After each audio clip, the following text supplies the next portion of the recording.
responded in a low, slightly menacing tone. No, of course not, I stammered, trying to sound confident. Who do you think I am? What? Dale sounded a bit confused, but caught himself rather quickly.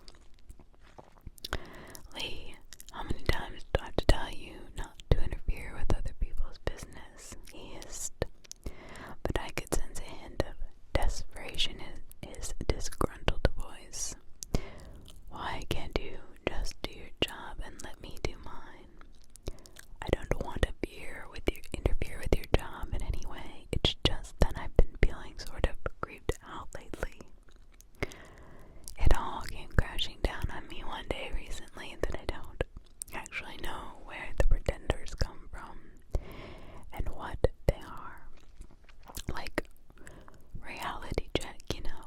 I only want to know a few things so that I can feel safe working here again.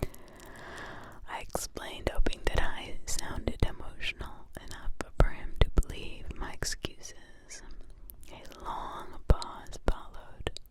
So long, in fact, that I already started wondering if he had hung up on me before he finally answered. Okay, fine. I'll meet you at my office today, 4 p.m. Do not be late. That doesn't mean I'll tell you what you want to know, but we are going to have to talk. That's all I can and will do for you. I will leave you. Will you leave me alone from then on? Sure, I lied, fiddling excitedly with the laurel twig. Why do I have a feeling you won't? Dale pondered before giving one final sigh and added, 4 in the afternoon, my office. See you there. With that, he ended the call. When I arrived at the park, Darius was waiting for me by the employee entrance. Hi there, he greeted me sleepily, before letting out a yawn and nodding at the twig in my hand. What's that about? It's Laurel, I said curtly. Oh, like because of the diva. I nodded and the two of us stepped inside, heading for Mr. Scratch's repurposed cage. The nurse was standing in as if she had not moved at all during our absence. She was staring blankly into the distance as we approached. I placed the laurel twig on the ground before pulling the key to the cage out of my pocket, only to halt mid-motion. Hey, let's show her the key, see if she reacts in any way. Okay, sure. Darius replied, fumbling for the small object before producing it from within his jacket and holding it out for the nurse to see. The non-actor continued to woodily gaze past us, not paying any attention to the key. Darius cleared his throat. Hey, remember how you shoved this down my throat? He asked, more jokingly than serious, and I rolled my eyes. Finally, put away the key and turned back to me. You gonna let her out now? I nodded affirmatively and stepped forward to unlock the door. The pretender didn't budge. Her eyes were as glazed and empty as always. Darius swallowed audibly as he inched closer to her, reached out and carefully placed his hands on her shoulders. The moment his palms made contact with her body, a low, guttural groan erupted from her throat. He slowly, ever so slowly, pulled her out of the shelter. Oh, he uttered, she seems to be all normal again. Still on high alert, I picked up my laurel twig once again. Darius and I exchanged concerned glances as he stepped back from the pretender. Once we had both gotten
He only sees me as a curious employee, though, and I'm certain he doesn't know anything about the key. I gave Darius a reassuring smile. I'm taking it because it might fit into something inside of his office. I mean, I doubt I'll get the chance to try it, but who knows? My colleague nodded sternly. Best of luck, then, I guess, he muttered with a frown. Don't you know? Don't tell on us. What did you say? While this might have sounded like a threat coming from anybody else, Darius's tone was genuinely concerned. Don't worry, I will, I assured him before setting out for the Hollywood section. But there is one thing I had to do before meeting with Dale. I found the aged diva sitting on a bench.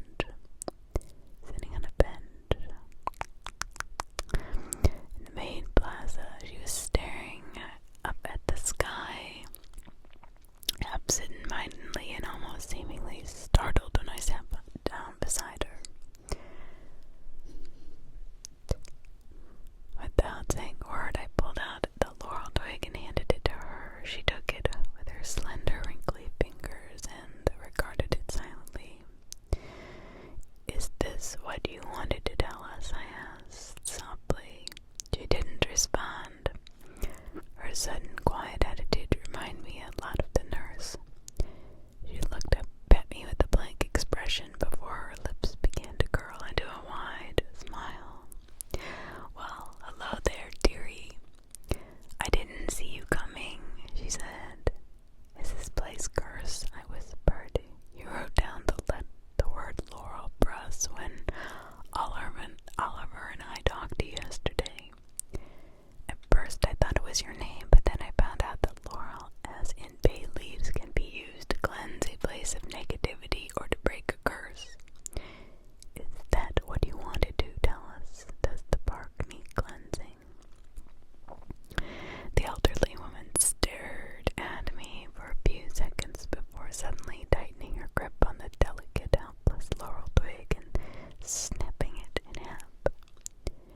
My jaw dropped as she took both pieces and began breaking them down into smaller and smaller ones, crushing the bright green leaves in the process.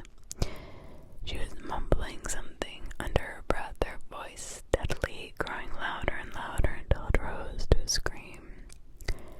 That ugly misshapen brat, that ugly misshapen brat, that ugly misshapen brat, that ugly misshapen brat, that ugly misshapen brat. With that, she hurled the tiny pieces of the laurel twig in her hand away from her with all her might.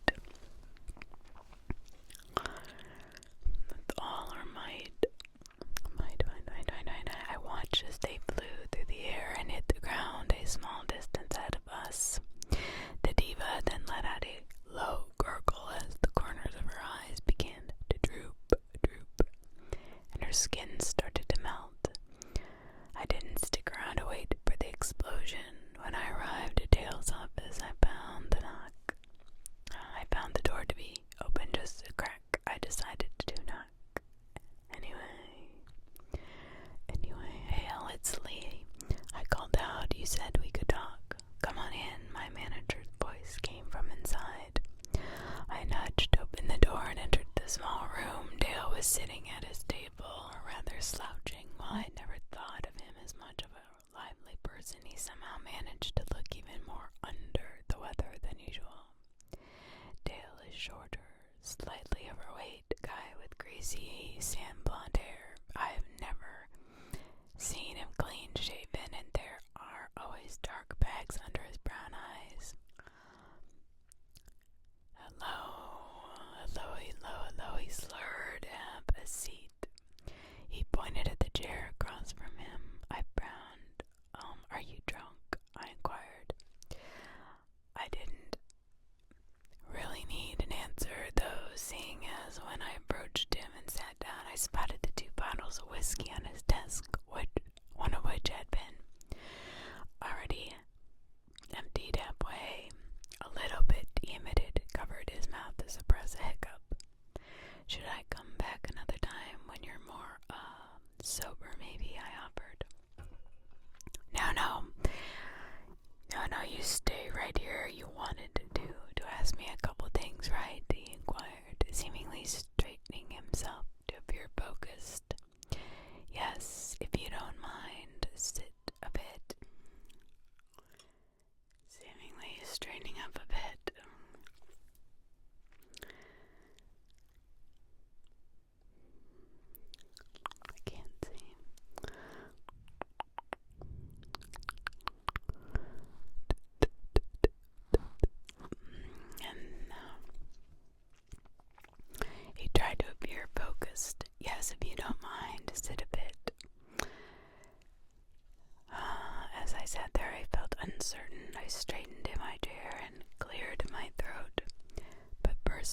I'd like to know why you're drunk at 4 in the afternoon. Dale looked at me with big eyes. Is that really so surprising to you? This is what you truly see me as, isn't it? I'm the asshole boss who sits in this ivory tower sipping champagne while you and your friends work your asses up. That's whiskey you're having there, though, I remarked. What? That was a figure of speech. Well, it doesn't matter what it is. What matters is that you know shit about me, Missy. You think, his voice trailed off, and he frowned as if he had forgotten what he had been about to say. You think I'm the bad guy, but you don't know shit, he finally added. It was hard to take him serious. Look, Dale, I don't think you're the bad guy, but you have never given me any reason to trust you. All I want to know is where this place. Screw this place. Dale interrupted me. To hell with it. I know you've been going by my back trying to find out where the pretenders came from. Don't play dumb on me, he called out. I'm not some. His voice trailed off and he fumbled for words. I just don't fall for it. It doesn't work on me. He leaned over to me across the table, close enough for me to smell the stench of alcohol in his breath. You know why I don't care, though, because you'll never ever find out the whole truth. Ever. So you admit that you've been keeping information from your employees, I interfered. Dale let out a high-pitched laugh. Oh, you're cute. Yes, information. He lost himself in a bit of giggles. Seriously, though, you think you know something about what's going on here? You don't. You're barely scraping the tip of the iceberg. This whole thing is way too big for you. No matter how hard you try, you're gonna get the whole story because you're not gonna get the whole story because I'm the only one who could theoretically tell you, and even if I wanted to, I couldn't. Care to explain that to me? Dale shook his head. No way, couldn't care less. His face softened and he once again leaned over me. But there's one thing I'll give you, just one small truth, and that's this. I'm not the bad guy here. I swallowed. So you're not a threat to me and my coworkers. I definitely am, but I'm your blessing as well. He sunk back into his chair, his gaze had grown bleak again. God, my life sucks, he slurred. I suddenly remembered the key in my pocket. I quickly glanced over at the file cabinet leaning against Dale's office wall. I feel guilty about what I did next. I cannot honestly claim that I regret it. I figured if I could get him to drink some more, just a little bit more, I might get the one singular chance to try and get into it. Fortune seemed to be on my side this time. My manager turned to me again and asked, "You want some?" He pointed at his whiskey. I heard they called it firewater. I don't know why, but I think it's because it feels like your mouth's on fire when you drink it. I shrugged. Sure. Dale bent down and rummaged about in his desk drawer for a few seconds before producing an old-looking, slightly dirty glass, which he replaced next to his own. He filled up both and handed me the new one. "Do," he began, raising his glass, but apparently realizing that he wasn't sure what to drink to.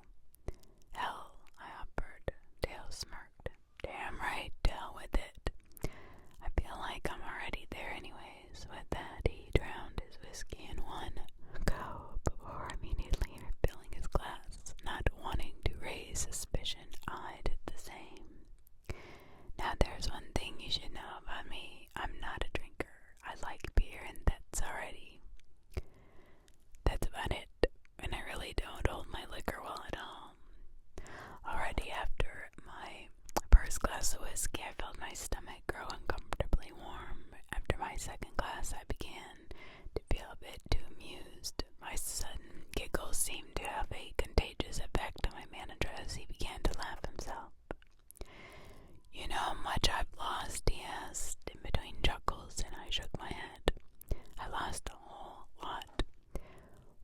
was something really sad. I nodded.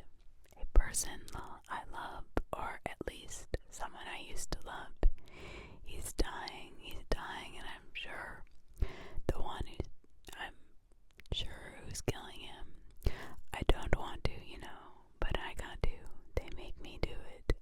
He let out a wheezing laugh, quickly followed by a train of hysterical sobs. He refilled our glasses for the third time. Who's them? I inquired, noticing with concern that I was slurring myself. Your family. Dale looked at me in confusion. How did you?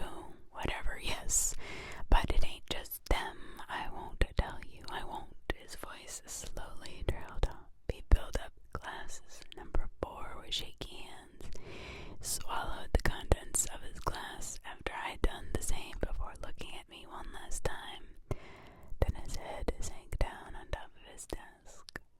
I had trouble getting up from my chair. I felt really sick all of a sudden. Still, I managed to make my way over to the filing cabinet.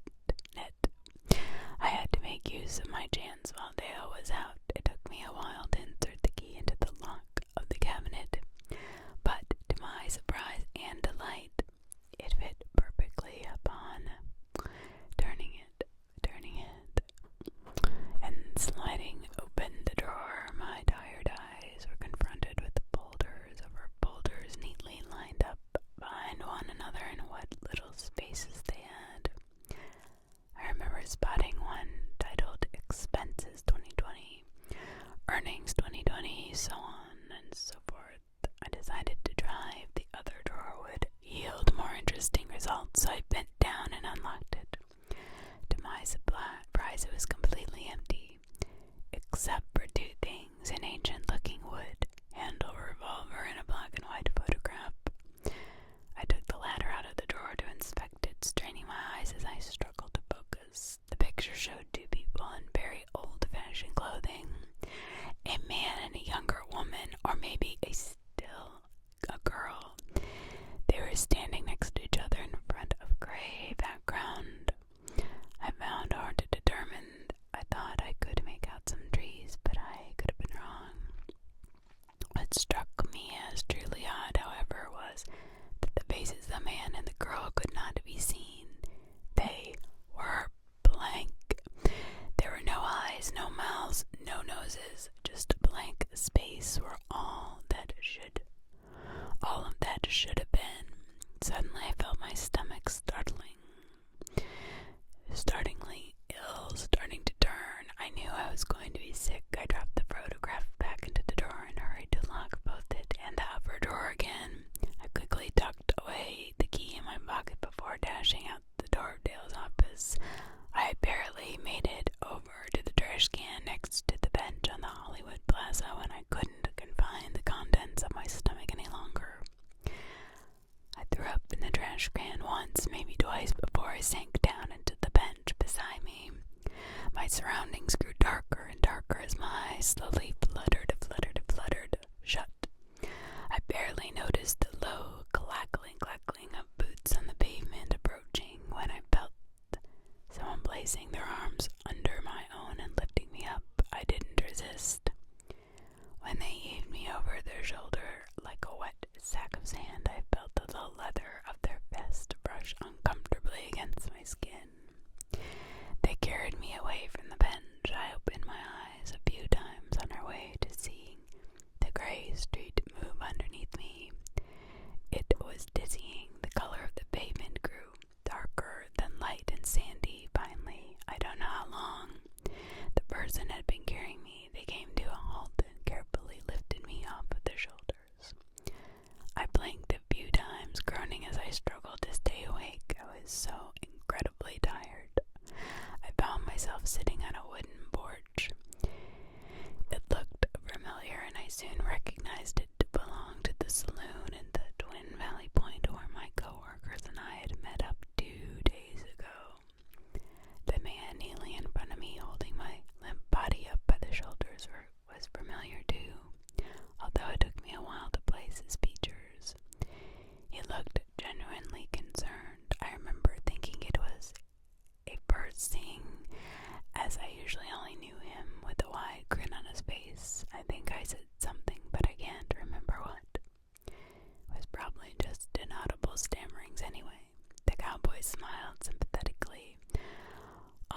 something I had never seen him do before.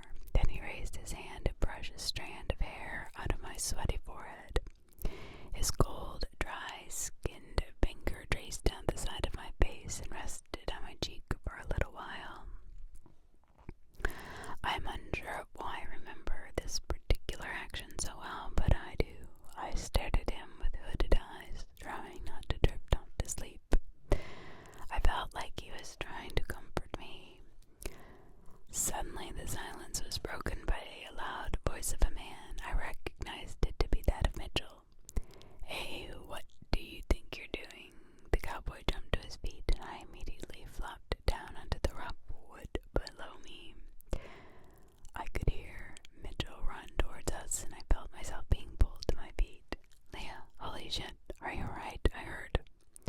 My colleague asked me. I tried to respond, but no words left my mouth. Mitchell proceeded to walk me over to his car. After about 5 minutes of me trying to tell him my address, he finally understood where I lived and drove me home. After a refreshing nap in Mitchell's car backseat and later on my own couch, I had finally recovered from the whiskey's influence. All that is left of it now is a nasty, nagging headache. I told Mitchell about a conversation with Dale, what I found in the cabinet, and while we couldn't quite make heads or tails of it, we agreed that things were apparently just continuing to get stranger and stranger. I also told him about the laurel twig, to which he remarked that since the diva had reacted to it in such a weird way, it must be of importance somehow.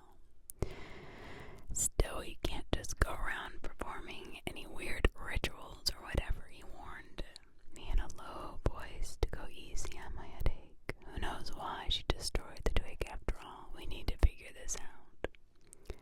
Dale was certain we wouldn't find out anything, though, I muttered. At least he said as much. Mitchell grunted. What does he know? He was rolling drunk. Obviously, it didn't make any sense. Also, did he really say he was into guys? I shot him an angry glare. That's what you care about, all the things I just told you. What? I'm just curious, Miss Mitchell retorted. I sighed. He said something about how a man he loves is dying, and that he's the one who's killing him because he's being forced to. Mitchell leaned back against the cushion of my couch, staring at the ceiling in thought. He stayed a little bit longer to keep me company. Later that night, when my colleague had left, I got a call from Dale himself. He sounded terrible, embarrassed and tired at the same time. Hi, I want to apologize. I just woke up like half an hour ago, and while most of our exchange escapes me, it was probably really unprofessional. If I did anything, well, gross, I want you to know I'm sorry. No worries, I told him. We just had some whiskey together and you whined about your life, but that's all. Oh, he paused. I was meaning to tell you to stop asking me stuff. Did I do that? Yeah, you did actually. I won't stop though. I figured as much. Well, you're not gonna get too far anyways. I'm not too worried. Do as you please, just stay out of my hair. And there he was, Dale's good old douchey normal self. After advising him politely to see a therapist, I hung up. I was relieved. He apparently hadn't noticed what I'd messed with.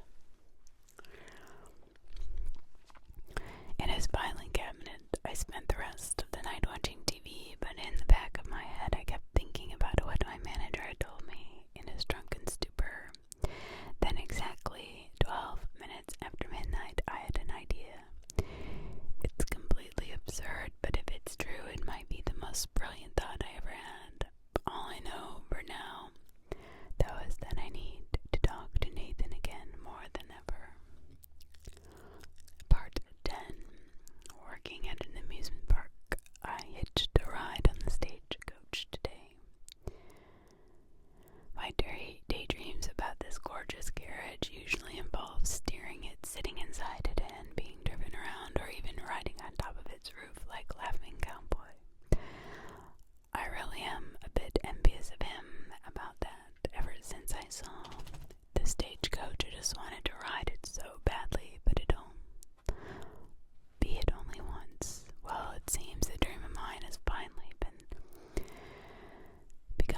sweet reality today, and I paid the price for it right. My chest and stomach feel like hell, but it was worth it.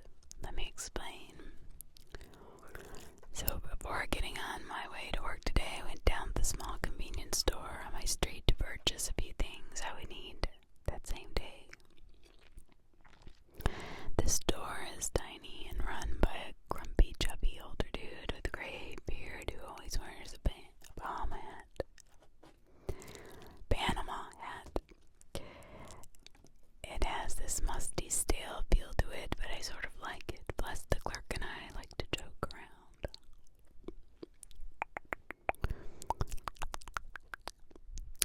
I was the only one in the store, except for the owner, of course. I collected a few candy bars from the shelves and carried them over to the cash register.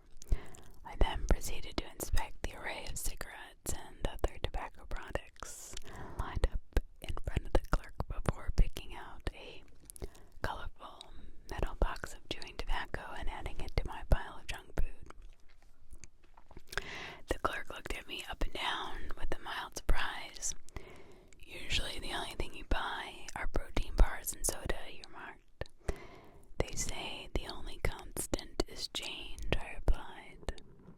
The bearded man grunted amusingly before bringing everything up and what it costs. When he reached the box of chewing tobacco, he held it up to study it. Getting a little something for your man, huh? He presumed. Way off. I want it for myself. I can't get enough of it, I said jokingly, and the clerk chuckled and shook his head. When he had my bag, all my items, I went back to my apartment to get my whip and remaining necessities before stopping by at my neighbor's place to ask for some more Laurel. I've decided to keep experimenting with it. I set out for the park with one clear goal in mind, to talk to Nathan. I felt a bit like a stalker the way I snuck up to the entrance sign of the Twin Valley Point after tending to the sock puppet at 6 in the morning. I could hear the sounds of the oncoming carriage in the distance. I waited by the town entrance for the horses to come into sight. As soon as they did, I began waving at Nathan, who was sitting in his coach seat as always. I swear I could see him roll his eyes even from half a mile away. Hi, I said. Hello, he replied dryly. Are you a little more willing to talk to me now by chance? I asked. Nathan leaned over to me. Look at my face and tell me yourself, he growled. You look like you wish you hadn't stopped the stagecoach just now, I remarked. Wow, here I was thinking you had no self-awareness. I didn't know you were simply ignoring it. You sound a bit like Dale, I commented. Nathan's reaction to my manager's name was instantaneous. His expression darkened, and for a second I thought his face would scrunch up like that of a baby, and he would start to cry. Instead, he just swallowed audibly before cracking the reins and shouting at his horses to start moving again. I sighed and sat down by the entrance sign. He drives around in circles, so I knew he had to have come by again eventually. I found my wishing for company. Maybe Darius or Mitchell would come by soon, or better yet, one of the girls. It had been a while since the last time I had privately talked to Anne or Maxine. I sat and waited for 15 minutes before the sound of horseshoes clackling guided me out of my thoughts. Nathan looked even more annoyed to see me this time. Would some chocolate change your mind? I brought some junk food from home, I called out to him, shrugging the backpack I was wearing off my shoulders. You've got to be hungry, right? Nathan groaned. Damn, you're persistent. I nodded, and Nathan puffed. Leave me alone, I mean it.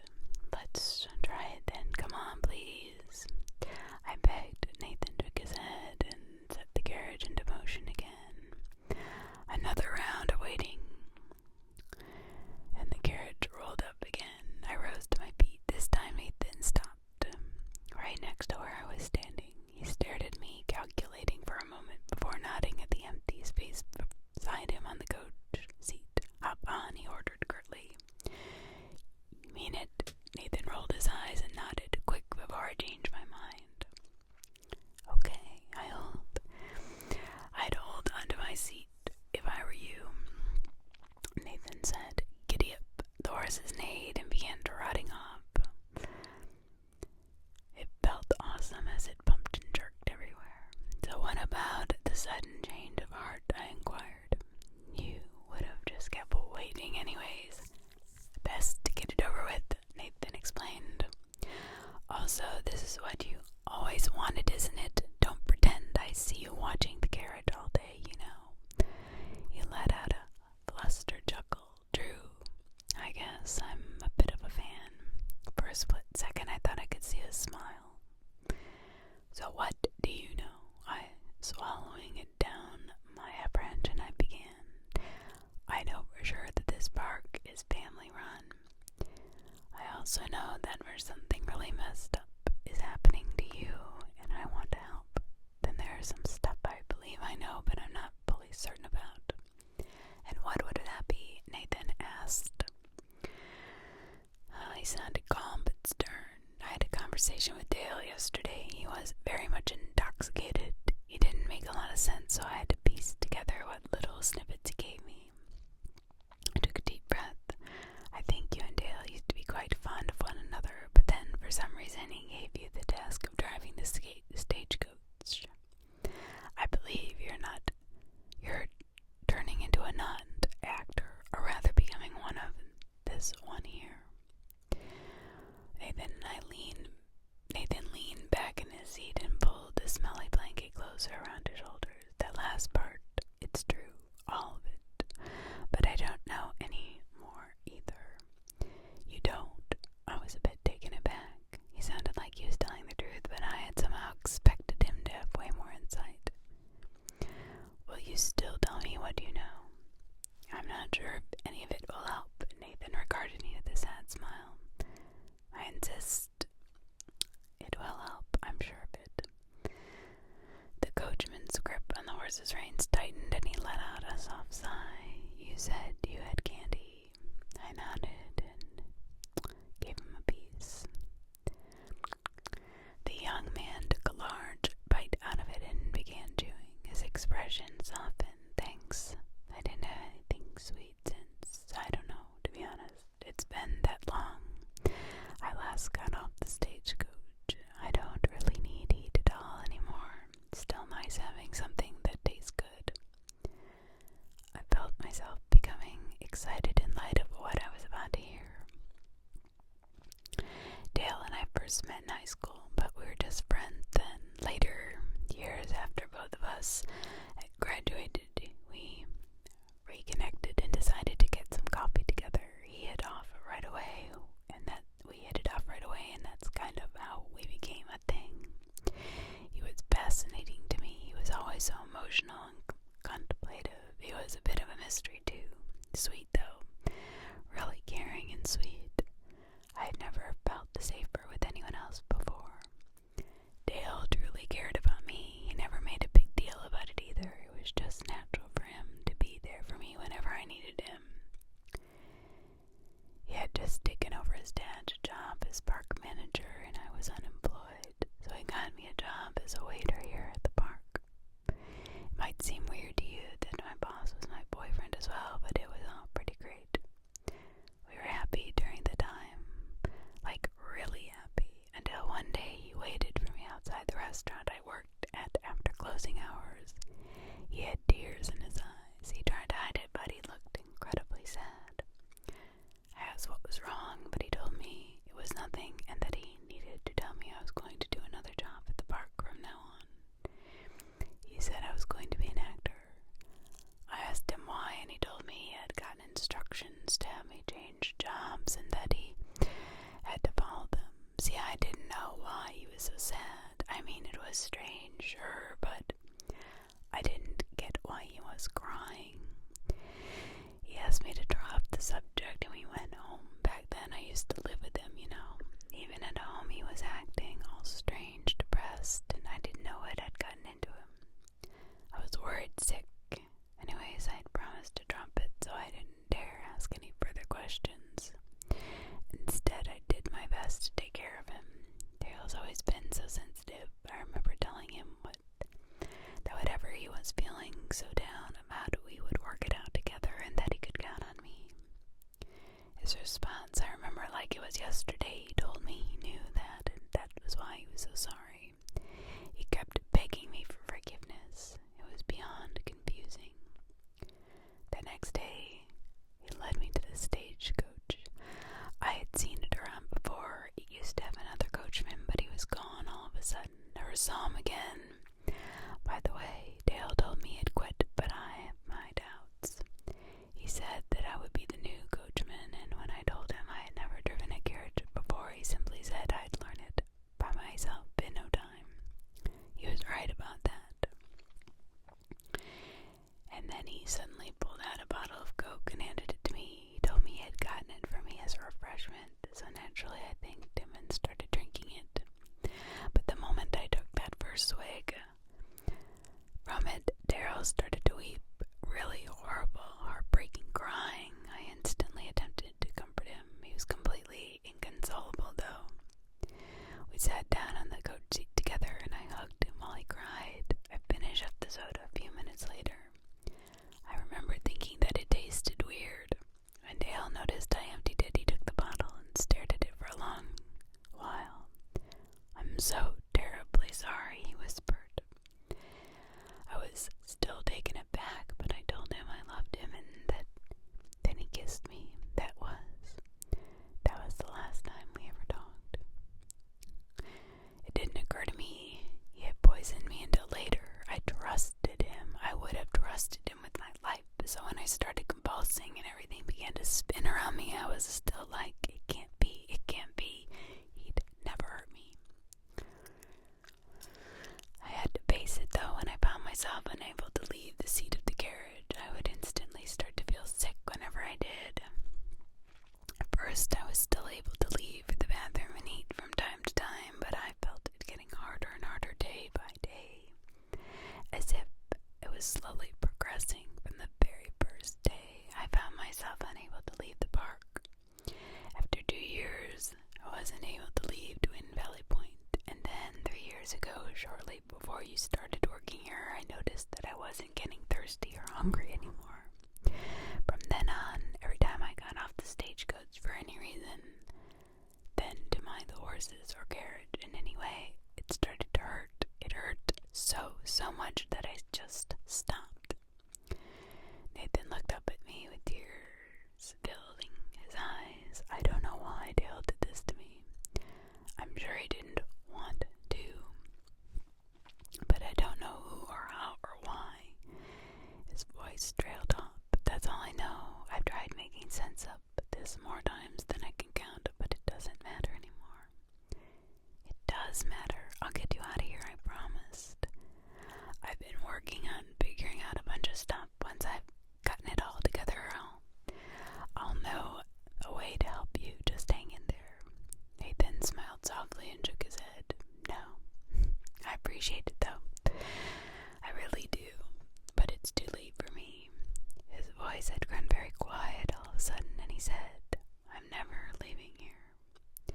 I opened my mouth to protest, but he hushed me. I mean it, he whispered. The horses came to an easy halt, and the coachman lowered the reins, pinning them between his knees, and his hands reached up to slowly remove the smelly blanket draped around his shoulders. The shirt he was wearing underneath was old, stained, and wrinkly. He moved his hands up to unbutton it, revealing his chest. At first I thought his skin looked like it had suffered a severe burn, like a sunburn, but the closer I inspected it, the more I realized that amongst the innumerable large blisters, parts of it were overlapping as if they had molded into each other. It looked grotesque and strange, but above all, was extremely painful. When did this happen? I muttered. It spreads every time I get off the stagecoach, he explained as he buttoned up his shirt and once again wrapped the blanket around himself. I imagined the secretions from the blistering popping, trickling into his fabric. Couldn't help but gag slightly. There has to be some way of stopping it, I professed, feeling a hint of desperation in my voice. I don't think so, Nathan replied. You know, he confessed as the carriage set into motion again. I don't think I would, but I enjoyed talking to you. It's been a while. I've just lost track of everything over time, as I said. I don't even feel things like thirst stronger anymore. In fact, I feel numb. I think it's part of whatever transformation I'm undergoing here to stop caring, and I've come to terms with it. I didn't know what else to say, so I kept quiet for a long while before asking, where are Dale's parents against the relationship? It could have been that move forced him to, Dale pondered for a few seconds before shaking his head. I don't think so. If they did, they never were open about it. I only met them on very few occasions, though, so I'm not sure. Where did you get the blanket, though? I don't know. It was lying next to me one morning when I woke up. Maybe Dale gave it to me. Any idea what could have been in that soda? No clue. I told you I didn't know much at all about the park. I only know what's happening to me, but that's it. After a sharp pause, Yazet asked me, would you like to keep me company some more? Of course I said yes. After we talked some more about unrelated things, Nathan decided to entertain us by having the horses speed up a little, then a little more, and then a lot, until we were basically flying over the streets of Twin Valley Point. We were both losing our shit, and I was laughing like crazy. It was insanely fun. You'd never believe how fast this carriage could actually go. I felt the cool wind hit my face and tousle my hair. As I was saying, I was enjoying myself until I found myself unable to hold on to my seat anymore. At first, Nathan offered me his arm as a means of support, but I had to let go of it soon, since it was hindering him in steering the carriage. I felt myself steadily slipping off to the side and called out to Nathan to slow down, but by the time the horses had taken on a safe pace again, I had already fallen off. My contact with the dirty ground was more than painful. I landed flat on my stomach and continued to slide across the street a couple inches, just enough for road pebbles to pierce my skin and scrape my flesh. The impact left a nasty graze on my chin, and I later found that there was a large bruise along my collarbone as well, around my hips and belly. Are you okay? I heard Nathan shout, but his voice lost itself in the distance as the horses to carry him up. I'm fine. I yelled back, hoping he would hear me. I didn't want him to turn back and get off the stagecoach, knowing what I knew now. It took me some effort to push myself from the ground. Groaning and aching, I managed to rise to a sitting position, only to stop and pull up my shirt a little to inspect the burning scratches on my skin. Suddenly it appeared in front of my face. I looked up to find the laughing cowboy towering over me. I quickly straightened out my shirt and grabbed his hand, so he pulled me to my feet. Hey, just who I was looking for, I uttered, my voice still agonizing from the fall. Say, how come you always around when I need assistance? The question was rhetorical, of course. The cowboy didn't respond, he just smiled. Wait a second. He halted, allowing me to catch up to him with faltering steps. I took off my backpack and began to rummage around inside until I produced the slim metal box of tobacco. I didn't know if you liked this sort of thing, but I didn't really know what else to get you. I just wanted to give you a little something as thanks for being so nice to me. You helped my clumsy ass out so many times that I have stopped counting already. I held the box out to him, and he carefully took it from my hands, a pensive look on his face. He eyed it in what looked to be disbelief for a few seconds before tucking it away in one of his pockets, and I smiled. We continued to stare at one another, and I found myself unsure of what to say. I watched the black saliva trickle from the corner of his mouth. It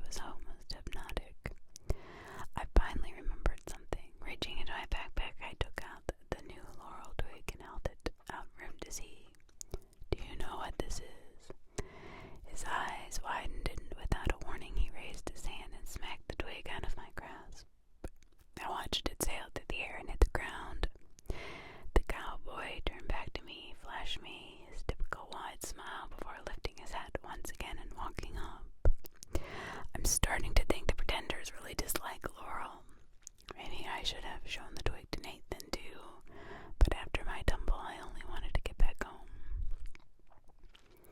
I already mentioned that my whole upper body still hurts a lot, which is also the reason why I won't go to the park tomorrow. I have tasked Darius with beating the sock puppet so I can take the day off to recover.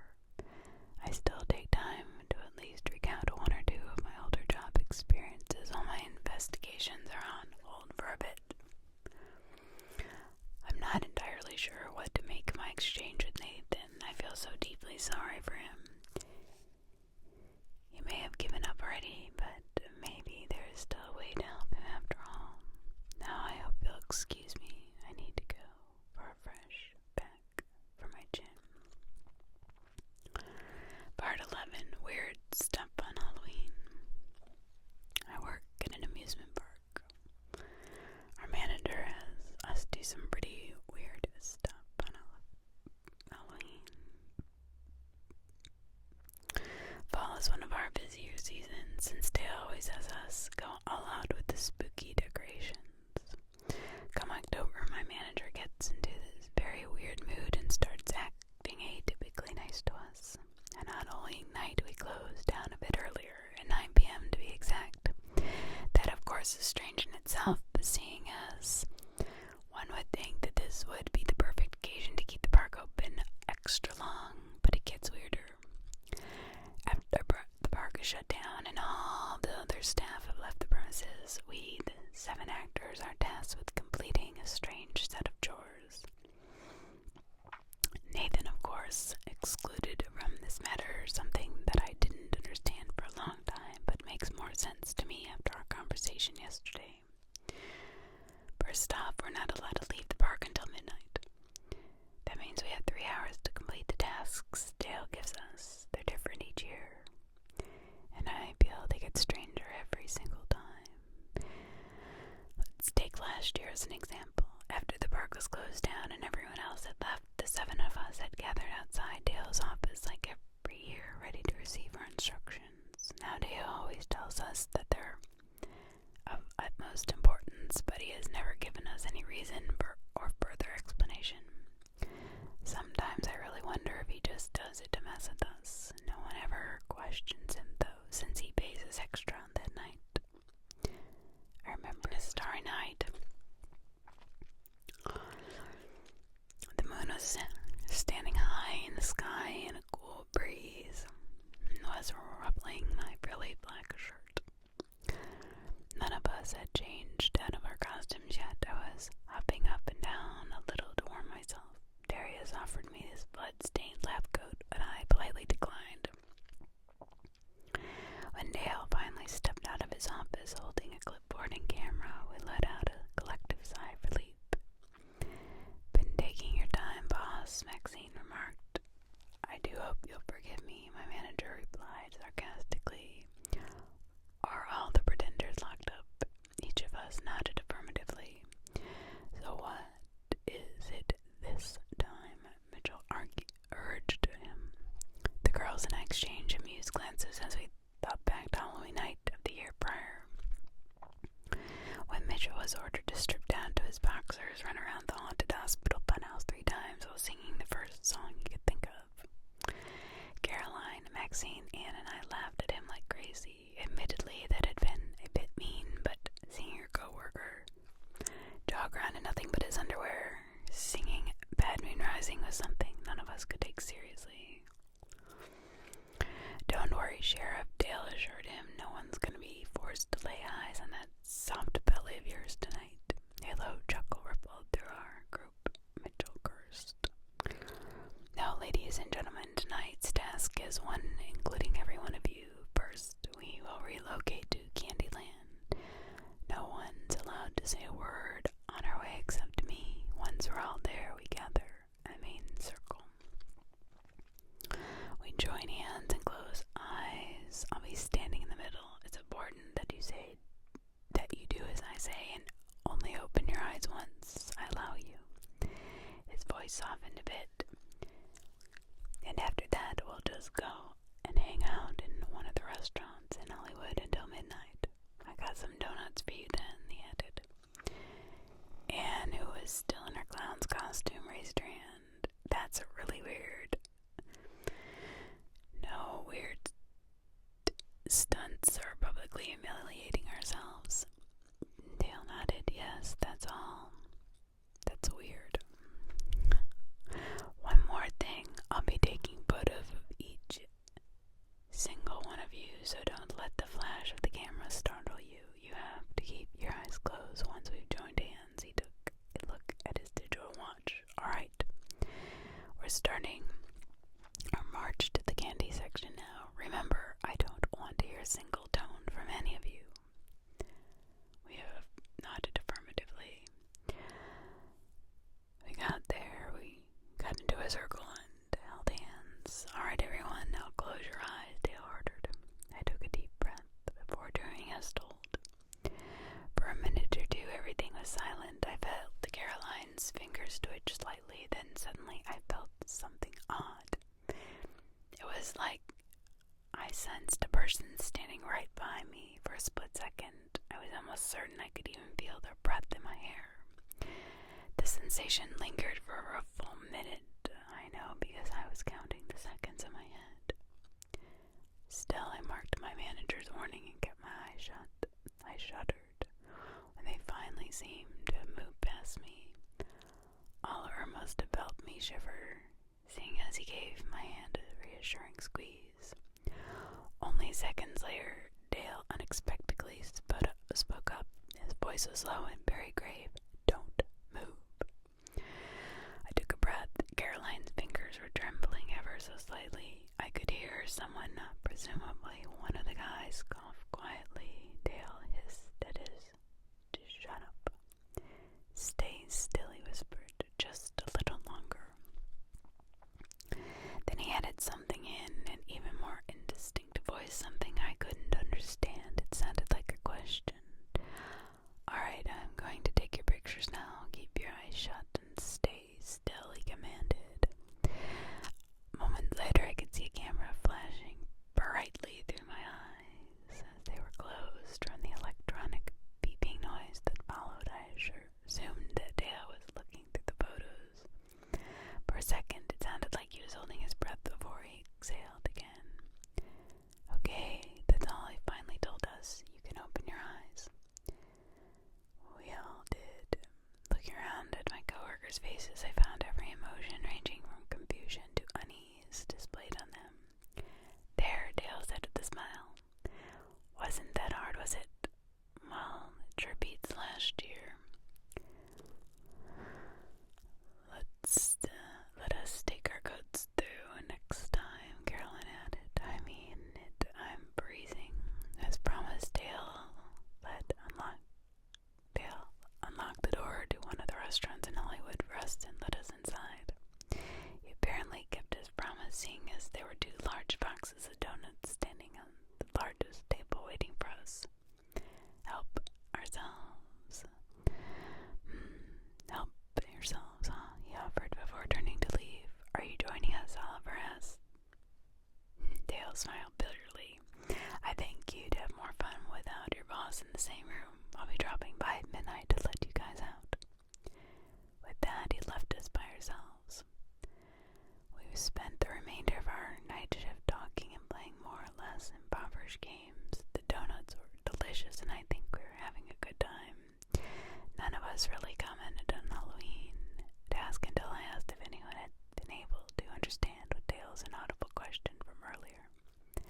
What question? Mitchell inquired, the piece of donut in his mouth, muffling his voice. I frowned. I'm pretty sure he said something. I just don't know what.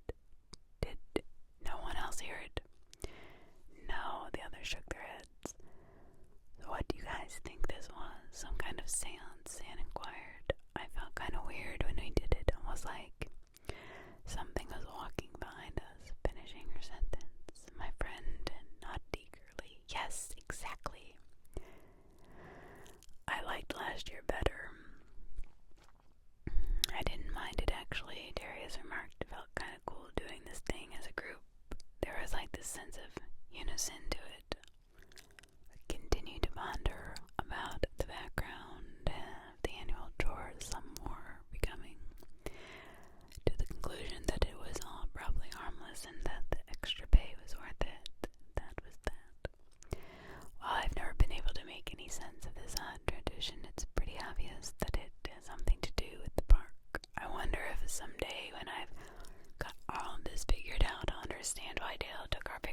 last year.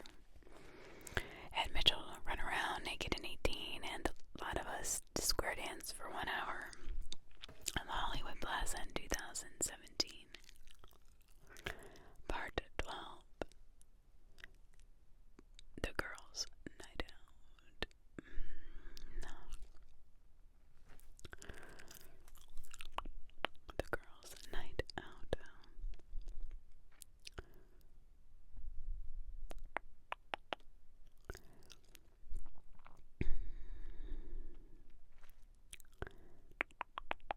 Only have we, like, quite a few more. I might not read all this. Oh, it's a private community. I can't read all of it. Alright, so I guess that's all I could read.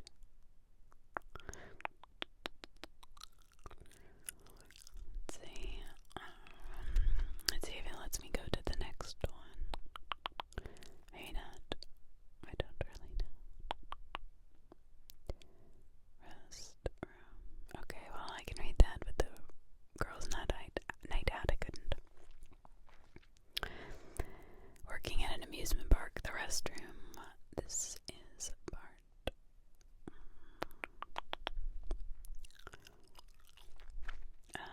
13.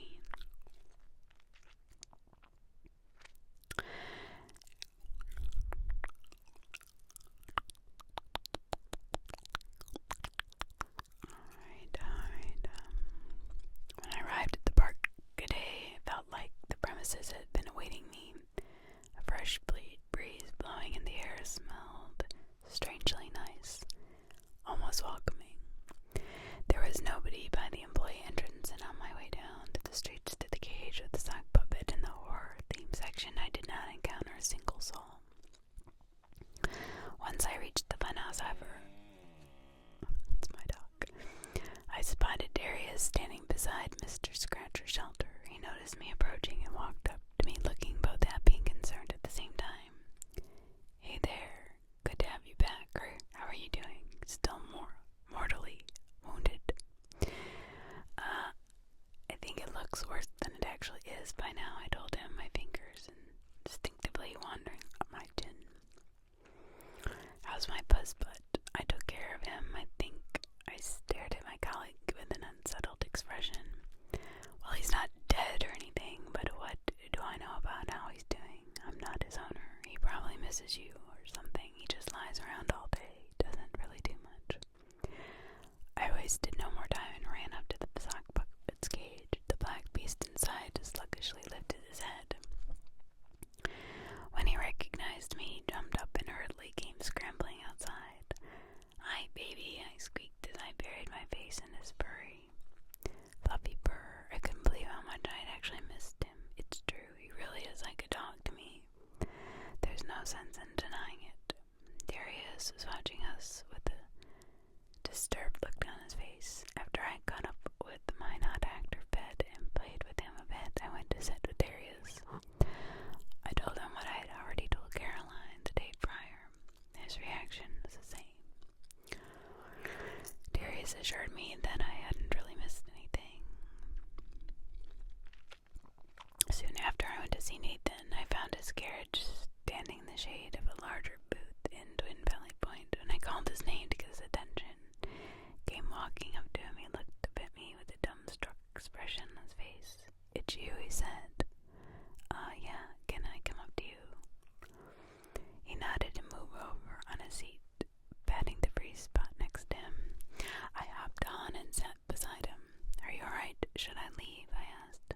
No, I didn't think you'd come back. I regarded him with slight confusion. I figured you'd like some company, and I know. And I brought you some new clothes, like ones that don't smell so much.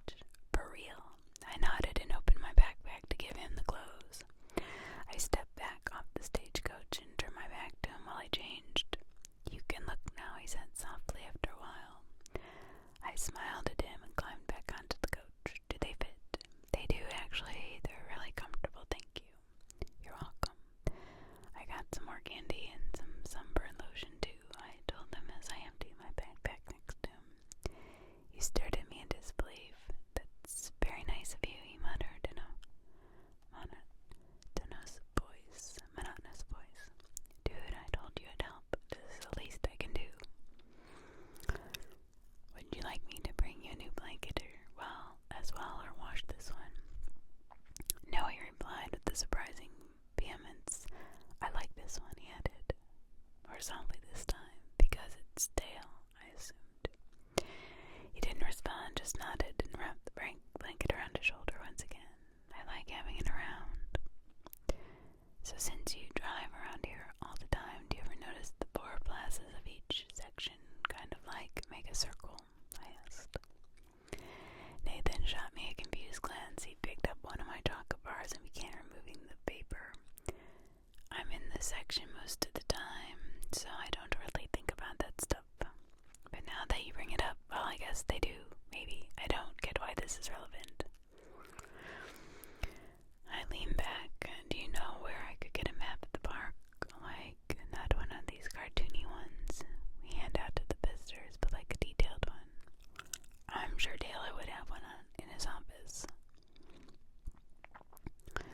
The way he pronounced his former lover's name was weirdly stoic. You'd think he'd give me one if I asked. He's told me he doesn't care that I'm snooping around, says I'll never figure it out anyway. Whatever he means by that. The coachman shrugged. Not sure, just to try it. What's there to lose? I turned to him, smirking. Oh, I love talking to you, so captivating. Sorry, I kind of forgot how to. His voice trailed off. When he noticed that I was grinning, he chuckled and playfully slapped me on the arm. I was a bit surprised. This is the first time I had seen him this lively. Or any kind of lively for that matter. I stayed with him for a while longer before getting on my way to try my luck in regards to the map. When I arrived at Dale's office, I found the door halfway open.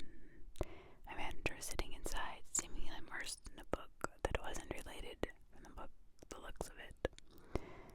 I cleared my throat. Dale, I said firmly. What is it now? He asked listlessly, not looking up. Oh no, I was just wondering if you had a detailed map of the park. Oh God, are you serious, Leah? Just stop. You said you'd leave me alone. Well, I was lying, obviously, but I don't need your help. I just want a map. Come on, you gotta have one lying around. No. Dale started just to ignore me, reading his book again. Ignoring me won't make me go away. Nothing. Nathan would give me a map, you know. Dale straightened up, glaring at me with tight lips, and then he slammed his book down on his desk. Then he pulled out a piece of paper. It was folded in his drawer and threw it in my direction, sailed through the air, and landed on the floor right in front of my feet. There you go, fetch, he hissed. But the meanness didn't really deliver, since all I had to do was bend down to pick it up. By the way, stop getting on Nathan's nerves, he added, but I could sense a rather unhappy undertone in his voice. Right, I retorted. He's got enough on his mind as it is, after all. Dale stared up at me in both shock and disbelief. Thank you, I smiled. I waved the map at him and stepped back outside. Darius was waiting for me on the bench in the ghost town. I had told him to stay nearby since I still wanted to try out a few things. I quickly explained my plan to Darius. We unfolded the map, spread it out. After a bit of rummaging, I produced I used a pen and a small ruler from my backpack. Yeah, I always carried around. It doesn't take up much space, but you never know when you might be bored. We first located the four main plazas, then we used the ruler to connect the specific sections. For plazas, our sketch was crude and messy, but according to the map, there was actually a building in that intersection. It was a visitor's restroom. Darius and I exchanged excited glances. He was the first one to mouth our suspicion. If you're right about this with the circle, then there might be something really important in there. I agreed, and we got on our way.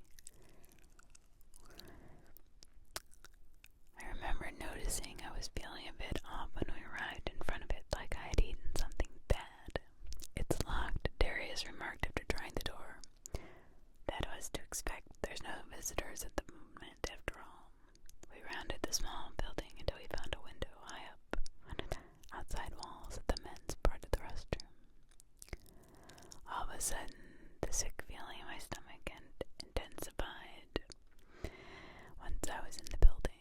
"Can you try and open the door from inside?" Darius called out to me. The moment he finished his sentence, though, the room began to spin around me. The gray of the separate stall doors started to blur before it finally changed to black. I felt my body hit the floor mere moments before I fell unconscious. Instantly knew what I was seeing when I was out wasn't real. For some reason, though, I wasn't sure where to place it. It was a hallucination, a dream, a nightmare caused by my pre-existing fear of the sugar plum berry, or maybe, just maybe, vision of sorts. What I saw felt unsettling familiar. I was standing on a meadow. A short distance ahead of me, there was a little girl in a light pink dress, sitting on a large stone, their back turned to me. Her shoulders twitching ever so slightly, almost as if she was laughing or crying. I slowly approached her. My hand was already hovering above her slender, sparsely covered frame when suddenly she spun around her neck, producing an unnerving crack sound as it twisted in a way a human shouldn't have. She didn't have a face. Instead of eyes, mouth, or nose, there was just a large, pale beak, a radula. She let out a sharp hiss before lunging at me. Pushed me to the ground, her hands on either of my shoulders. She hissed once again, and specks of saliva came flying out of her beak, hitting my face. Thank God I woke up before I could see what she was going to do next. I came to with my head in Darius's lap. He seemed to have been patting my cheeks and staring down at me with deep concern. When I finally raised my head, he let out a sigh of relief. "Thank God," he muttered. "What the hell happened in there? Did you have a circulatory breakdown or something?" "I don't know," I admitted. Darius frowned. I looked around. We were sitting on the ground outside the men's room again. I fumbled for my backpack only to find it lying next to me. "How did you get me out?" "He didn't. It wasn't me." "What do you mean? What happened?" It was Cowboy. I called out to you, and then I heard this weird sound, which was probably you falling. I got worried, so I kept calling, but you didn't answer. Then the cowboy, who was just suddenly standing right beside me, scared the crap out of me. He motioned for me to stay by the window. He had me hold his hat while he jumped up. He didn't even need me to lift him up. He just jumped up and then pulled himself in. A bit later, I saw he was slowly lowering you out of the window, so I sat down his head and caught you when you came out. I stared down at my lap and thought for a while before Darius broke his silence once again. Do you know if he, did anything while you were inside? Because you were in there with quite a bit, and I heard, rummaging or something. I don't know. My colleague took it upon himself to drive me home. We agreed not to tell Dale about what we had tried, even though that was pretty natural for both of us. Now, here's the thing. I don't have circulatory breakdowns. I just don't fall unconscious for no reason. Both Darius and I know that, and we believe that there was some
every door you could find. Mitchell remarked sarcastically and stuck out her tongue to him, and Darius sighed. Look, we tried, okay? Yeah, whatever. Mitch's voice trailed off in my head. I blinked a couple times and rubbed my eyes, trying to ignore my rising illness. Feeling the restroom was empty. Of course, we went to the men's part first thing, as that's where I passed out. First thing I stood out were the iron nail, laurel twig, and silver bracelet I had brought in yesterday, strewn across the tiled floor. Darius was the first one to reach them, the rest of us waiting outside.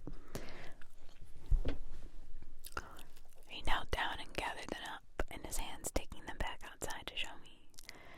They weren't like that yesterday, were they? He asked, holding them out to me. The nail was showing clear signs of rust, and the silver bracelet looked tarnished and way more worn than I remembered, and the bright green leaves of the bay laurel had wilted, shriveled down to sad brown shreds.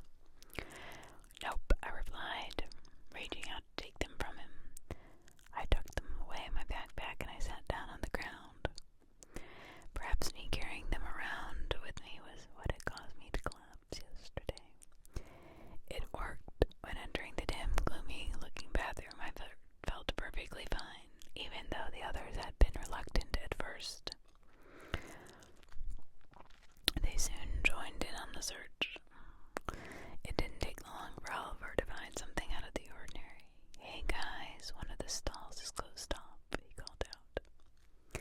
We gathered around the door in question.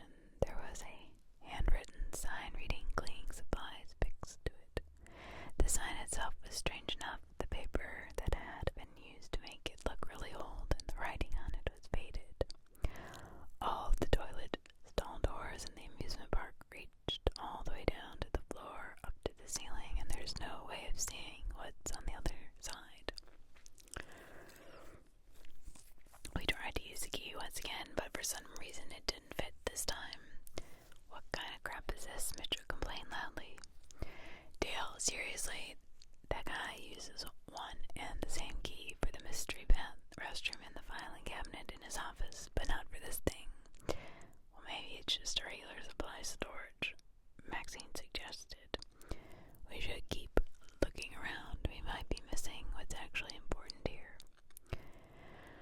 We continued to search. We found absolutely nothing. Well, eventually we had realized whatever was special about this restroom was lying behind that locked stall door. Does anyone know a member of the cleaning staff by any chance? They might know something.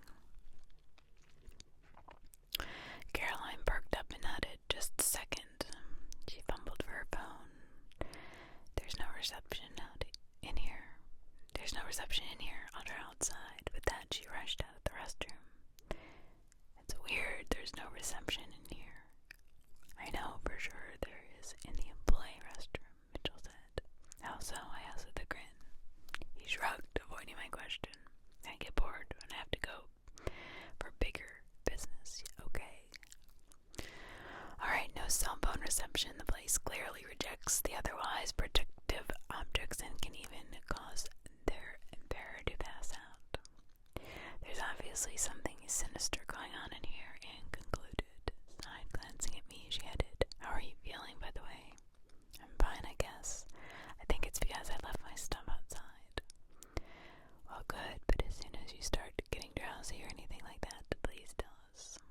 Everyone immediately turned to look at her as she gasped a startled gasp. What is wrong? But all she had to do was hold up her hand. There was a large red stain on her palm. Lee, she whispered, You're bleeding. She took a step back to take a look at my back. Holy shit, it's all over your shirt. It was only then that I noticed a sense of wetness on my skin, as if someone had splashed me with water from behind. I craned my neck to see what she meant, and I could spot prominent streaks of red at the corner of my eye. I rushed to the bathroom here to get a better look myself, and Anne was right. I never mentioned this before because I obviously didn't think it would be relevant, but I have a few tattoos on my back. It's mostly just a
were still oozing blood.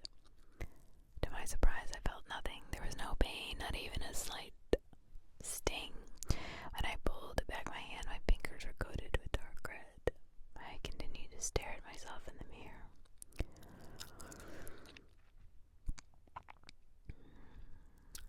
I stopped observing my back, and I was just looking into my own reflections, wide, disbelieving green eyes. For some reason, I got the weirdest feeling. For a split second, it was like it wasn't me I was seeing, but rather their image of a stranger, a woman unfamiliar. I think I looked at her for just a few seconds longer before everything around me grew black. It was almost like the last time I was aware of the state I was in. I knew I was sleeping. I couldn't even hear my colleagues talking somewhere in the distance, but I couldn't react to what they were saying. It was like their voices and words just flew past me. It felt really weird. I heard them call my name a couple of times, and then they suddenly started to sound really frightened. "What are you doing?" Was that Maxine speaking? It was definitely one of the girls. "What the hell? Stop, you're hurting me." That sounded like Mitchell. "I'm trying." "Oh crap, pull her off me, help me." I suddenly felt myself being yanked by my hair, a sharp pain shooting through my scalp. That must have snapped me out of it. I knew that all at once everything was bright again, and I was staring up at the unsettled faces of my friends. I found myself sitting on the cold tile floor. My co-workers are standing above me. Mitchell, who looked sort of disheveled, extended his hand to me and pulled me to my feet. I squinted. There was blood on his face. Your lip is busted," I mumbled. He quickly wiped off the blood back his hand. Him and the others exchanged uncomfortable glances. Finally, Darius cleared his throat. "Do you know what just happened?" he asked. I frowned and shook my head no. "Hey, honey, you were standing in front of that mirror for 20 seconds. Mitchell turned you around and you just lunged at him," Maxine explained, her voice low and hoarse. I stared at her in disbelief, then over at Mitchell. I can't. I swear I didn't know what I was doing. My voice faltered as I fumbled for words. "I'm sorry," I added breathlessly. Mitchell shook his head and cracked a forced smile. "Don't be. I always wanted to wrestle a topless lady," he joked. "Come on, we should get out of here." So for the second time in the last few days, it was Mitchell who drove me home. During the car ride, I sat in the back, blankly staring out the window. Mitchell glanced over to me in the rearview mirror, time to time, only to smile reassuringly. Caroline called her friend, who's on the cleaning staff. By the way, he told me after a while. She says they got no idea about the lock stall either. Dale never gave them a key for it. I didn't reply. I wasn't sure what to say. I just nodded and turned back to face the window. "If you ask me, there's got to be something really insane behind that door," Mitchell said. "Maybe it's a portal to hell. I don't know." "That would be crazy, right?" I think he was joking. I still couldn't bring myself to answer. I could barely look him in the eyes, for that matter. Mitchell sighed. "You don't have to be upset or feel bad because of my lip or anything. Maybe it'll become a scar. That'd be pretty cool, right?" I swallowed audibly. "Did I hurt you?" I asked. "Don't lie to me, please." "Okay, well, it wasn't pleasant, but I'm fine." "Mitchell, I think something's happening to me. I'm not sure what, or if it's just my imagination, or if I should be worried at all, but I feel like this won't end well." He parked his car in front of my apartment building, reaching for my blood-stained shirt, which was lying on the passenger seat, and handed it to me. "Even so, that's just all the more reason to keep investigating, right? We'll figure this out somehow." I requested for him to come inside with me to keep me company for a little while. He thankfully complied, and we spent some time watching TV. I was glad he wasn't upset with me, but I was even more relieved that I didn't have to be alone after all that happened. I felt like crap.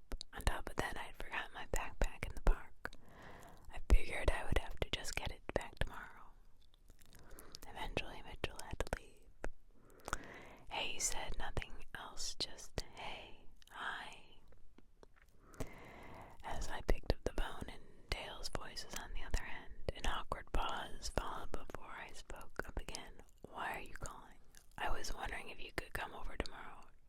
is. No, you replied, fumbling for words before heading to my place. I'll give you my address. We can drink, or maybe you shouldn't after what happened last time. Actually, I just want to talk. He sounded sheepish and uncertain. I wasn't sure what exactly came over me that caused me to say yes, but, well, I did. Good, he sounded relieved. Awesome.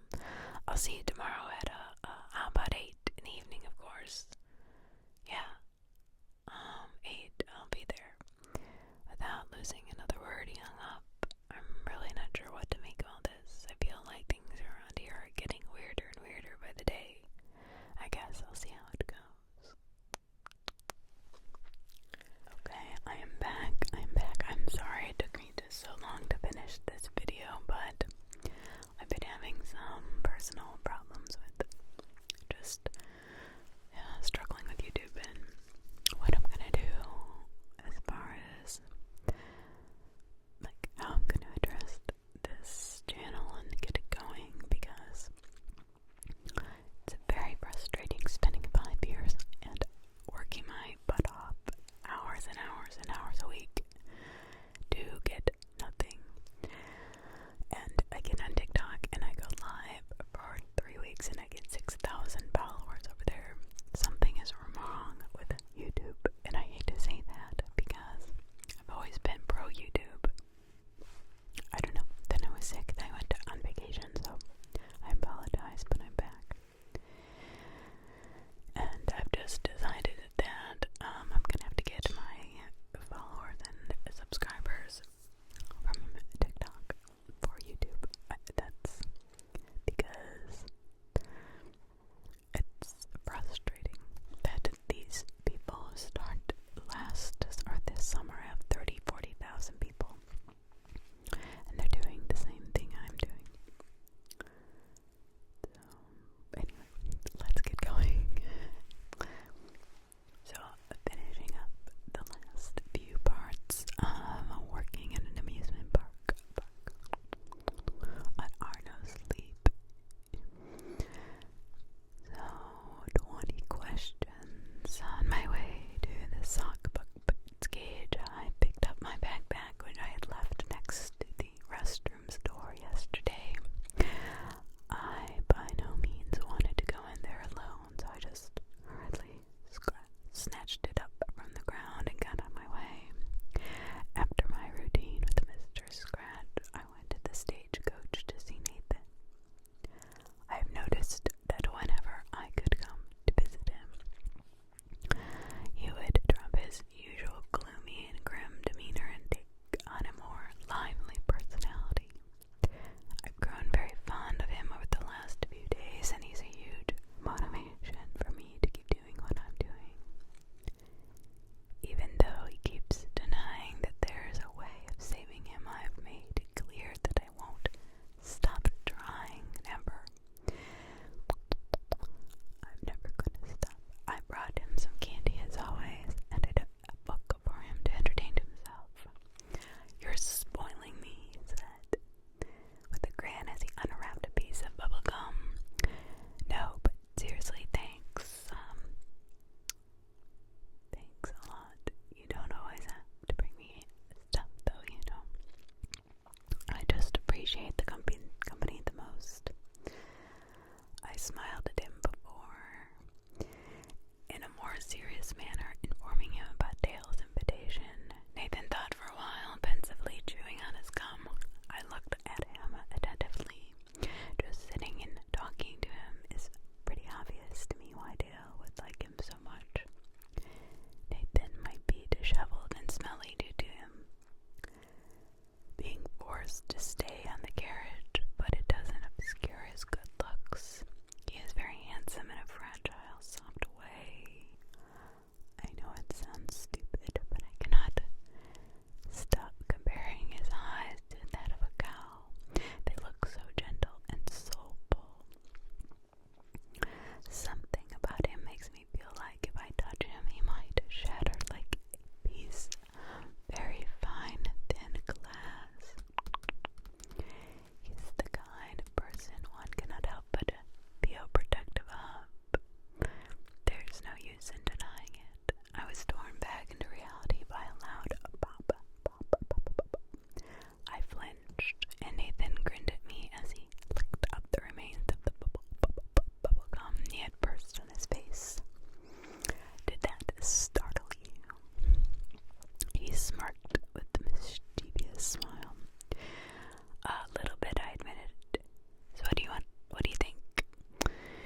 refill his glass once more.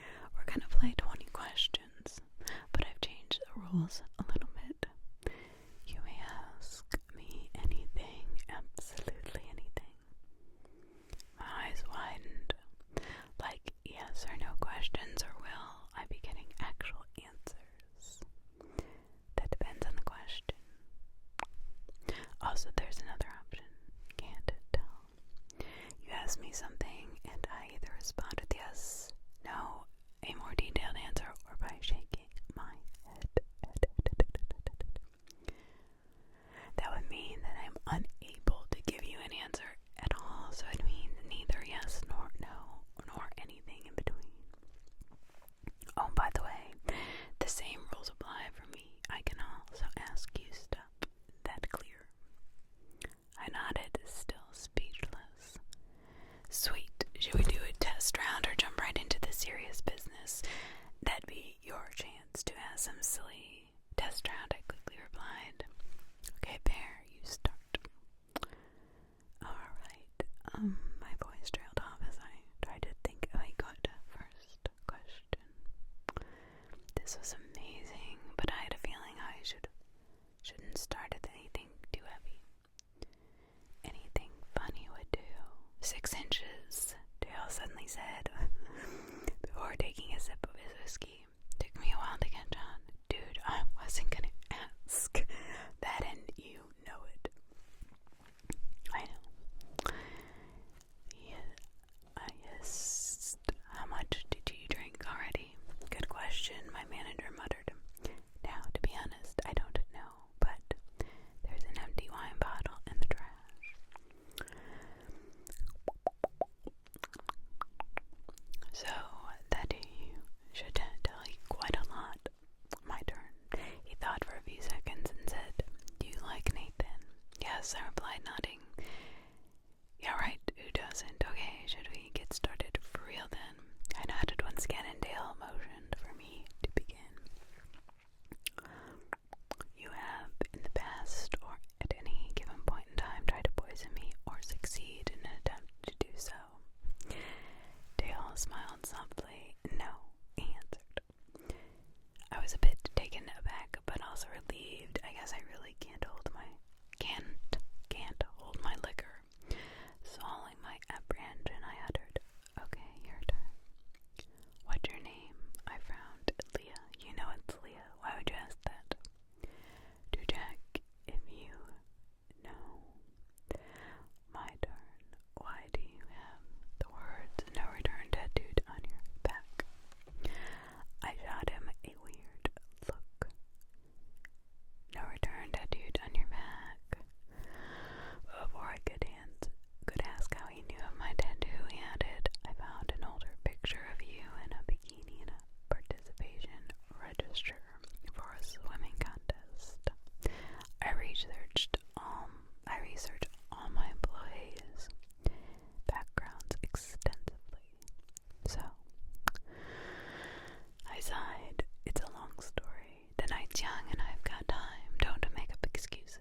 that sounded like a warning. I do. You just wasted 2 questions. The next thing I wanted to know is who forced you to poison Nathan. Dale stared into his glass for what seemed like an eternity before shaking his head slowly. Can't tell, he said huskily. Okay, then, next one. What's stopping you from telling me things? He actually responded to me. Something terrible would happen if I did. I mean, something really, really, really, really bad. I can't tell you what, but you can just about guess how bad it would be. Bad enough to force you to poison your lover, I muttered. Dale nodded. My turn. Why are you so obsessed with finding out what is going on here? I mean, you could hand in your notice to quit tomorrow, get the fuck out of here, and never come back. I'm too invested. Truthfully, I want to help Nathan. I think there's a way of saving him. I can sense it. I also want to help all the others. Plus, I'm curious. I think I've reached the point of no return, is what I'm saying. You haven't, Dale muttered sternly. I ignored him. So next one. How many people have you turned to pretenders already? Just one person, that's it. No one else. I raised a brow. I had not expected that. However, Dale wasn't done. If you were to ask me how many got turned by the ones before me, the answer would be a different one. Yes, but I know that there's 8 pretenders, so it'd be 8 people, right? If we're counting, the coachman is only 1 person. Dale shook his head. Can't tell, he whispered. Now I truly was beyond confused. My turn, he added. After a short pause, he asked, did you notice anything change about yourself lately? I nodded. I did. I answered in a quiet voice.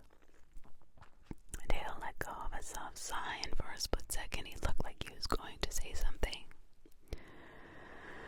But he simply motioned for me to take my turn. What's behind the locked door in the men's restroom on the outskirts of Hollywood? Can't tell, he shook his head. Fine, well, how do I get in there? If I were you, he began, leaning forward, I'd pray it never comes to that. To be honest, I'd never thought you'd find out about it at all. Snoop around the rest of the park as much as you want.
assure you, I can assure you it's got little to do with it. He closed his eyes, taking some time to think. Do you have a history of getting screwed over by people, or is this the first time? He suddenly asked very bluntly. What? I stammered, I don't understand. Dale shook his head. Never mind, I shouldn't have asked that. It's still my turn, I think. Could you give Nathan something for me? It's his plushie. He had it since he was a kid, and it's still lying around here. I want him to have it back. Maybe it'll help him feel less lonely. At the very least, it'll stop staring at me with its hateful, accusing eyes. Sure, I'll give him back his plushie, I said, unable to suppress a slight smile. Dale got up and walked over to the pantry, returned to the stuffed fork, which he threw at me. I caught it in midair and he sent it back down. I admit I was a bit worried. He had seemed rather wobbly on his feet. Why are you helping me all of a sudden? Isn't it obvious? It's about Nathan. As unlikely as it seems, you might find a way to release him. After all, you did find out about the restroom. Who knows what you can do? I'm unable to help in any way. As I said, stuff will happen if I try, but you're not bound by anything. I watched him, and I see you when you come to visit him. Whatever it is you're doing, I think it's working. At least one thing's for sure. The more you know, the more confident you are that there's a way of saving him. And this confidence is what makes me happy, to be honest. Believe it or not. So please, for the love of God, keep it up. This caught me off guard. I stared at him with wide, incredulous eyes. How do I know I can trust you? You don't. Still, I hope you will. It'd be much easier for both of us. Also, you got only 4 questions left. Only 4. Try to use them more wisely, dear. I nodded and bit my lip. Who was standing by me on Halloween last year? I uttered, holding his gaze expectantly. We now claim ownership of this land and are aware and willing to pay the price. What does that mean? Look, I can't exactly tell you, but it means I have to obey. It means everyone in my family has to. Is there something in the bargain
I'd seen Dale enter only a few minutes ago. I tore it open and found my manager cowering on the floor inside, a gun lying next to him. He was bleeding from his upper arm and pressing his hand on the wound, his face contorted in agony. "What did you do?" I shouted, rushing up to him and heaving him to his feet. He was heavy and I had trouble holding him upright. "Holy crap, where's your car keys? We need to get you to the hospital." Dale groaned in pain but vehemently shook his head. No hospital. "My parents will freak out if they find out about this. Please just take me into the living room." I complied and carefully walked him over to the couch. He slowly lowered himself down on it. "What the hell was that just now?" I hissed. My hands were coated in his blood and I was shaking. I hated Dale a little for being so calm. I'll explain later. You got to help me take off my shirt. I need to check if the bullet's stuck in my arm. I shook my head in disbelief, but eventually assisted Dale in pulling his long sleeve cotton shirt over his head. The moment it came off and revealed his upper body, though, I couldn't help but let out a sharp scream. The skin of his chest, left arm, and stomach were covered in large, long cuts in various stages of healing. Some were fresh, red, scabby, and others looked like they had been healed years over, as they were nothing but thin, white scars left on them. The gashes even overlapped in several places. Still, the words that were forming were legible. It was the same sentence carved into his flesh over and over again. "My name is Dale." He looked up at me with a glazed, hooded eyes, and in case I forget, he mouthed. The rest of the night passed in a bit of a daze. I found that the bullet, in fact, wasn't stuck in his arm, for it had only grazed him. I later discovered it stuck in one of the bathroom walls. He told me where I could find his first aid kit, and I spent about 15 minutes carefully bandaging him up. When I asked him why he had wounded himself, he told me he didn't know. Apparently he had lost control over his body in front of the mirror for a second, and the next thing he'd known, he hit a bullet in his arm, presumably having acquired the gun from its usual spot in the dresser outside the bathroom door. He seemed disturbingly unfazed by what had happened. I don't know, he said something about that this happens quite a lot amongst members of his family. He'd returned to his quiet former self. The talkative Dale from earlier had gone. I asked if it was upper management who did this to him, but he just chuckled dryly without giving a definitive answer. I urged him to at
across a certain object, lying on top of a bunch of magazines. In the lowermost one, it was the old wood-handled revolver I had arranged with the Mitchell to pick me up after 2 hours. I had figured that would be enough, and it turns out I was right. When I stepped outside Dale's apartment building, I found his car parked right in front of it on the sidewalk. I got in and plopped down in the passenger seat, sinking into the cushions with a deep sigh. "Your ride's been awaiting, my lady," my colleague greeted me jokingly. I was getting a little bit worried already. "Seriously, I'm basically your personal chauffeur at this point." He instantly fell silent when he laid his eyes on the red stain on my shirt. "Holy shit, what happened? Are you alright?" "It's not my blood." I explained before you ask. Dale's fine as well. Okay, maybe not entirely, but that's not cause of me.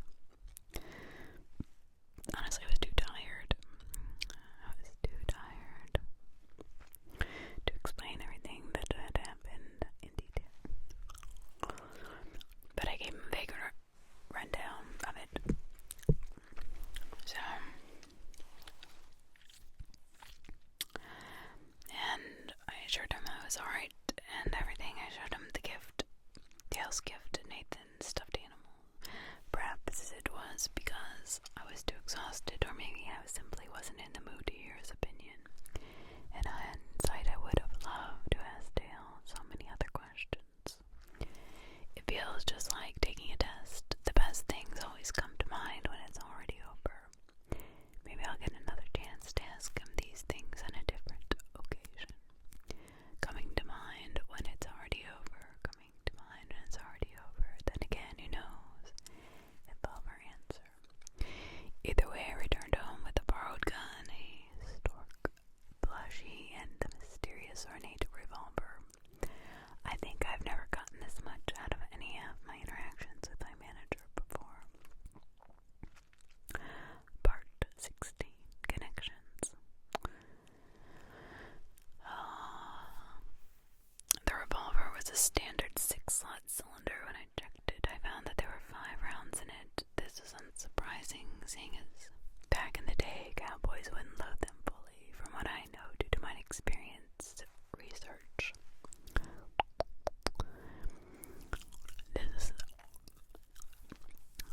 And by that I mean hours and hours of watching westerns, that is, because these early revolvers did not have a safety mechanism, and their hammers would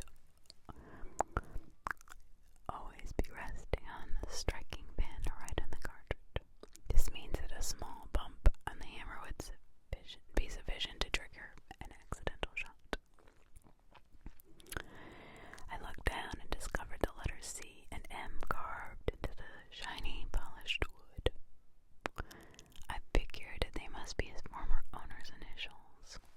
Its former owner's initials. The only person I know with their last name to start them is Dale, but of course I won't say his full name on here. This led me to believe that the revolver must have once belonged to one of his ancestors. I imagine it was handed down over the generations. Whenever he gave it to me as a means of protecting myself against upper management or with some other hidden intention, I don't know. The more I keep thinking about it, the more it confuses me. I believe I should really focus on the facts. The first thing I did after getting up this morning was to gather the items Dale had advised me to keep on my person. Iron, laurel, sage, salt, and red verbena, and silver. Now, I'm not stupid. I'm all aware of all of these items hold supernatural meaning. I myself barely have any clue about the occult, but the great thing about having a lot of friends and acquaintances is that there's always this one person who's got just the thing you need. And in this case, it's Clara. Claire and I met in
box and opened it.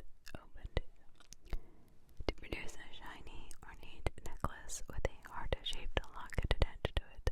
Now, the chain itself is iron, but the locket is silver. Great for protection, but sadly not my style, which is why I decided that you may have it. You seem to need it more than I do after all. For real, I asked, taking the necklace and carefully opening up and closing its locket. Yep, but the best is yet to come. My friend opened a couple and took out a satchel and took out a couple of bright red blossoms, which he stuffed into a silver locket. She motioned for me to turn around and went about fixing the piece of jewelry around my neck. This way you'll have some silver, iron, and red rubino wherever you go. I smiled at her. Thank you very much. I don't know what to say. Then shut up, she replied, and giggling, we made jokes all the time back in our high school days. About the salt, you can simply use your own, plain salt you use for cooking, it'll do. I don't have any bay laurel around, but I know that when burned, it's good for cleansing and purification rituals. It's also known to be useful for breaking curses and hexes, she explained. I thanked her once again. We talked a little while and said our goodbyes. Farewell, fair folk. Clara gave me a moment to process her words before continuing. Most say that they dislike iron because it's a material forged by humans, while fairies themselves are creatures of nature. But I also heard of another belief claiming that the fairies once made a deal with the iron and didn't hold up their end of the bargain, so the iron is still angry with them. Who knows? My point is that what you're describing sounds an awful a lot like fairies. Alright, do fairies not understand games and have truths by any chance? Claire frowned. No, actually, they're known to be tricksters. You've got to be crazy careful when talking to them, since they tend to play around with exact wording and stop to screw up. But it's very important not to offend them. They're spiteful. She lowered her voice. Bastards, you never know when they might be listening. Now you're just trying to scare me. Clara winked, opened the door for me, and saw me out. You should come back sometime to chat some more. She called after me cheerfully and gave me an affirmative thumbs up. As I ventured down the stairs in her apartment buildings, as always, my next stop was once again my neighbor's place. The elder lady opened up, knowing smile. Laurel, she offered with a grin. Yes, actually, I've been thinking, could I buy one of your potted bays, maybe? I inquired, fumbling for my wallet. The lady was a bit taken back, but willingly went for the living room and came back with a small laurel tree in a pot. She had some trouble dragging it to her doorstep, so I quickly took it from her, lifting it up with ease. I gave her $30 for it. She had only asked for 10, but I told her I had to make up for all the inconveniences my best string for twigs had caused her. Later, I covered up every mirror in my house, either by removing them or turning them around, or by cloaking them.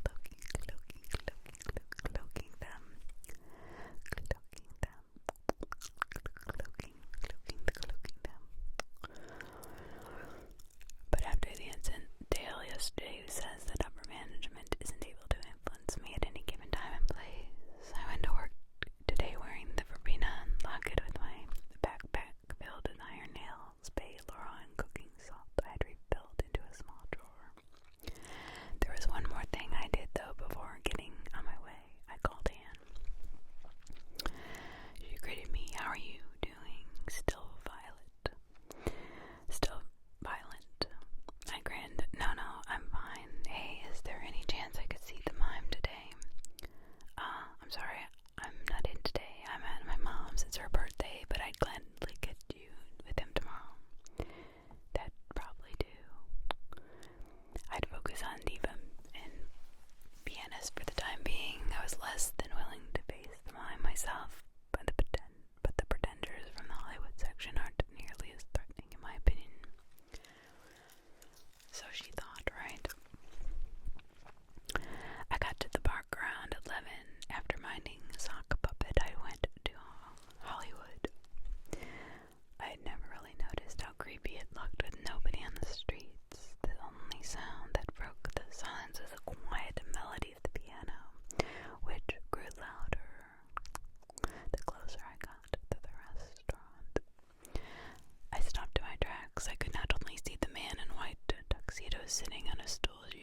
She opened her mouth as if to say something, but the only thing that escaped her lips was a dry, throaty, choky noise. She called before suddenly throwing her head back and gagging. She pressed down to deteriorate and took a step back. I hadn't seen her like this before. What's happening to you? I stammered, unsure what to do. Normally her face would melt off. That I was used to, but this... I was almost relieved when I saw her wrinkled skin slowly flow downwards towards her scalp. Soon after, then a loud pop, and she was gone. I stared in shock at the glittering spot where she had been standing. I was like she had been trying to tell me something this time. I shuddered and backed out of the restaurant, for some reason not daring to take my eyes off the pianist. Because for a split second, I thought I could see something glint in the corner of his eyes. I made my way to Dale's office. I wasn't sure if he was in already. But to my surprise, I found him leaning against the door from outside, sipping from a bottle of what looked like iced tea. There you are, he greeted. It's good to see you too, Dale. Hey, right, yeah, we're best friends now, all that crap. Yeah, there's one more thing I wanted to show you. He explained, before you give me back my gun, he quickly added. I nodded and he came closer to me. He set his water bottle on both of his left sleeve. There was another carving in his lower arm. This wasn't as deep as my name is Dale, though. It looked pretty fresh, and there was even a bit of blood dripping out of the cuts. 3/8. 3 out of... I was just about to say it out loud before I knew it. Dale was pressing his hand onto my mouth. She hissed. You all shot your ass up. Fucking hell. Sorry, I mumbled into his palm. He rolled his eyes and slowly removed it from my lips. But what does it mean? I asked under my breath. Shh, Dale said, be quiet. And Dale, all I want you to know is that you need to keep your mind, like, wide open. Don't generalize, stick to what you know, and be careful. I can't believe I'm saying this, but he paused, let go of a soft sigh. He looked genuinely worried. I'd hate for you to get hurt. Suddenly he began to fumble in his pocket, only to produce his keys. His eyes had become glazed and empty. I watched in shock as he proceeded to lift the sharp object and slam it down into his left palm. With such force it pierced the skin. He regained consciousness soon after, told me to leave him alone, that he would take care of it. So bizarre, these interactions and conversations. I gave him his gun back and went for the last thing on my to-do list for the day. I found Nathan slumped over his coat seat, fast asleep. The horses were calmly standing in the shade of the entrance to unveil. I swung myself under the seat next to him and quietly said his name in an attempt to wake him up. But he was unable to receive any reaction apart from the occasional snore. He looked so peaceful. I didn't really want to startle him, so I merely took the stork plushie out of my backpack and placed it in his lap, right next to where his hands were resting. To my surprise, his fingers almost immediately curled around it. I couldn't help but smile. Part 17. The thing about the iron. Well, I wasn't sure what to expect this morning, except maybe to a hospital, but one thing was for certain. I was already scared shitless before I entered the park. I had to delay my routine with Mr. Scratch, seeing as I told Anne I would meet her at 9. I arrived at the park at 8:30, but I knew that this sock puppet would keep me occupied for well over an hour. I decided to visit Nathan again. He was just driving by the entrance to Twinvale Point when I reached the western town, but stopped the carriage as soon as he came to sight. How times have changed. He looked rather upbeat and happy to see me when I approached him. He held up his hand for me to climb aboard. Once I had sat next down to him, I immediately spotted the stork's plushy head peeking out from under the collar of his shirt. So I won't lose it, Nathan explained curtly. Hey, thanks for bringing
was this what tale meant that when he had told me not to generalize. I passed by the cage of the sock puppet and immediately halted in my tracks. Something I feel like I get so caught up in trying to figure things out that I forget I actually have responsibility here. Mr. Scratch was idly lying in front of his shelter on the naked ground when I turned and walked back to him. He lifted his head at me, only to let it sink again, right away, as if to convey his disapproval of me, almost forgetting about him. I plopped down next to him, began running my fingers through his fur. It felt so comforting. I started slowly to regain my composure. My mind stopped racing, and I was once again thinking a bit clearer. I let go of his soft sighs. I buried my face in his warm, fluffy neck. Suddenly I noticed a shadow out of the corner of my eye, like that of someone standing behind me. I straightened up and turned around, half expecting it to be Dale, but it was a laughing cowboy. He looked up at me. Before holding out his hand, I swallowed, then slowly laid my fingers into his palm and let him pull me to my feet. Long time no see, I stammered. He nodded, but there was no smile on his lips. He seemed unusually stern. I took a step towards him, but he instantly backed off. I tilted my head. "Are you alright?" I asked. "I didn't expect to meet you here in this part of the park, making you uncomfortable." No reaction. I bit my lip. This was starting to be really unsettling. Then I remembered something. I bent down and picked up my backpack, opening it to produce the old wood-handle revolver. "Is this yours?" I uttered, holding it out for him to see. He stared at it for a moment. His eyes widened and darted from me to the revolver resting in my palm, then back to me.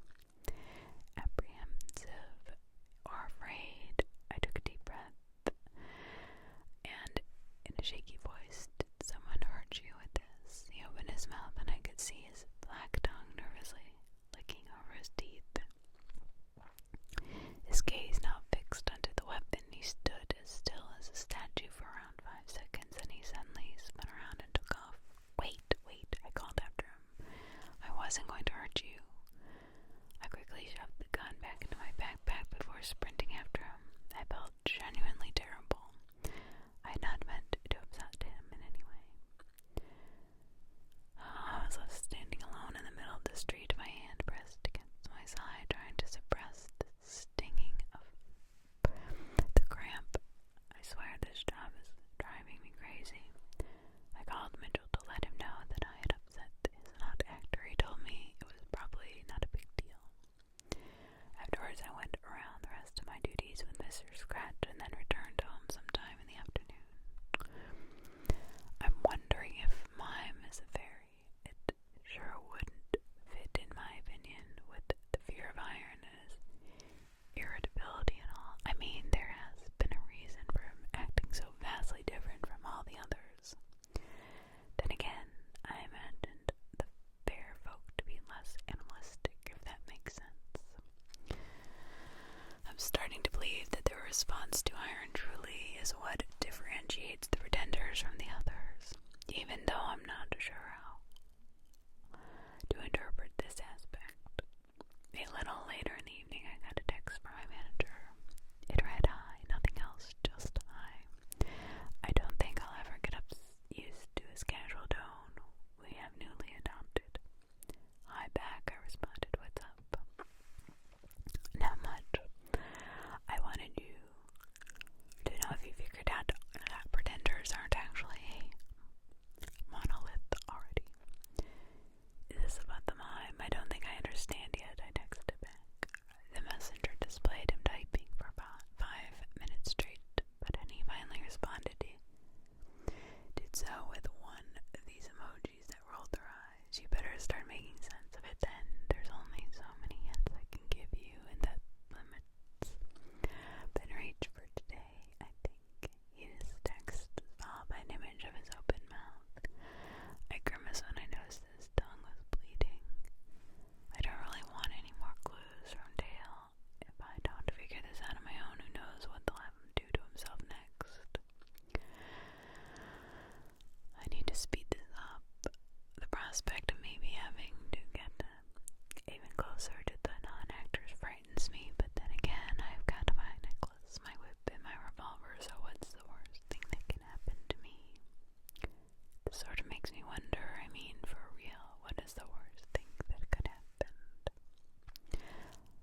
coworkers' faces expectantly.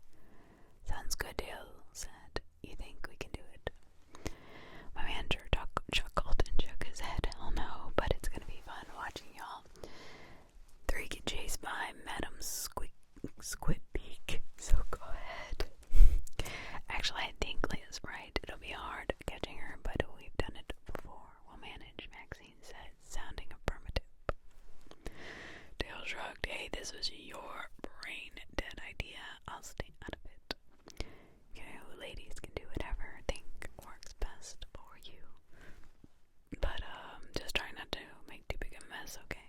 I don't really want the bother of cleaning up staff at the moment. They're probably at home enjoying their leave. Okay. They won't want to deal with your guts all over the place, he explained casually. I knew he was exaggerating, I think. Oh, you're just trying to scare us, Mitchell responded coldly. Dale laughed and patted him on his back. Of course I am. And then just walked away. He added, or am I? He turned to us, and then we heard him giggle to himself as he walked off. Oh. I know Dale's being a jerk, but he got me. Maxine admitted, shuddering. Kinda makes me wonder what happened to my predecessor. Don't worry about it. Just let's try and figure it out. I told her, squeezing her shoulder reassuringly. The 3 of us made our way to the Sugar Plum Berry stage. She was dancing as rapidly as ever, not paying us onlookers any mind. We stood and stared at her for a little while, each of us contemplating the best way to get her down from there and into her new home. I think it'd be best if we could lure her away from somehow, I remarked. She's only dangerous when her beak is out. It'd be perfect if it didn't come to that. She feels threatened so easily, though, Maxine argued. A net would come in handy right about now.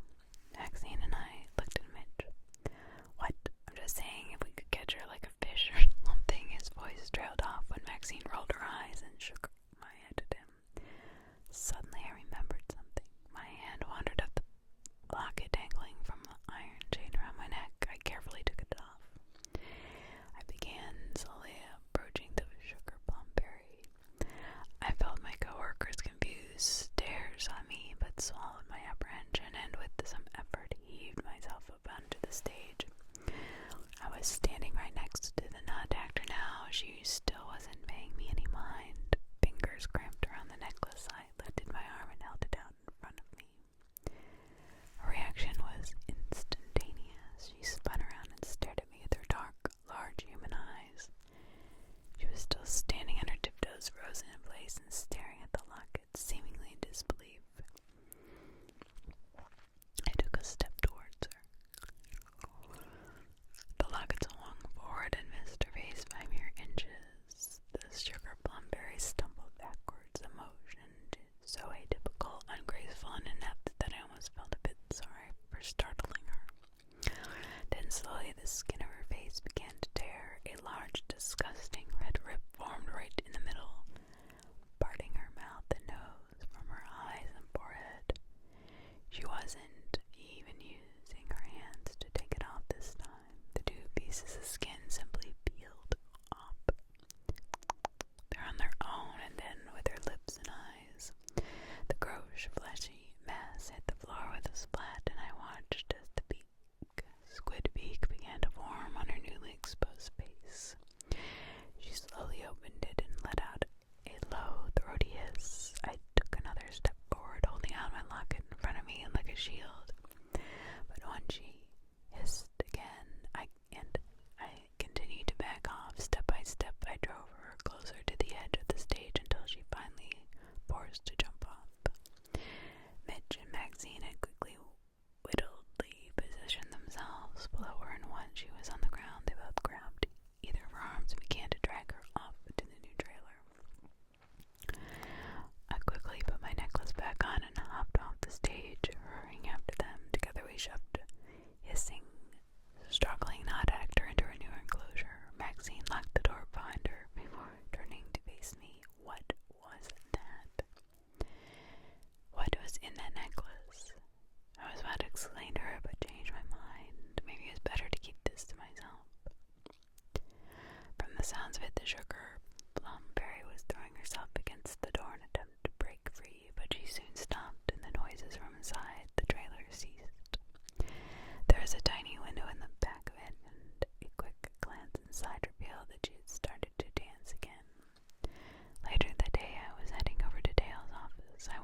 This is about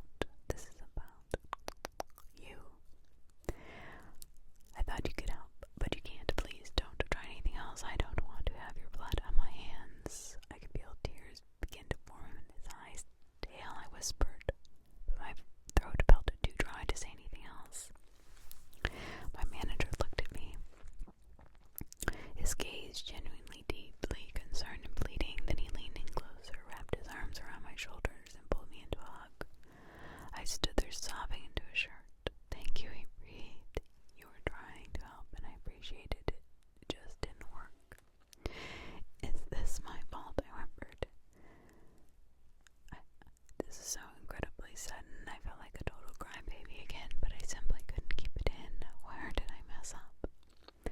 Dale's arms tightened around me. His voice broke as he muttered, You didn't mess up. You tried your best, and it's my fault. It's all my fault. It was selfish to try and make you do this. I get that now. I'm sorry.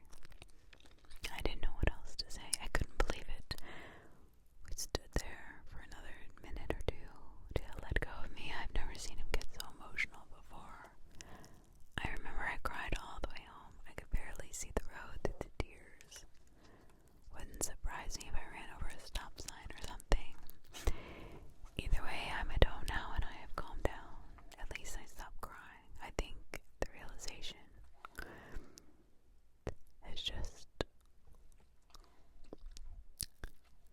started settling in. I cannot believe that this is it. For the past 3 years, this job has been everything to me. I guess I'll have to enjoy my last day with the sock puppet tomorrow. I will take some time to get over this. I lied. Number 19. Kiss, swallow, and turn.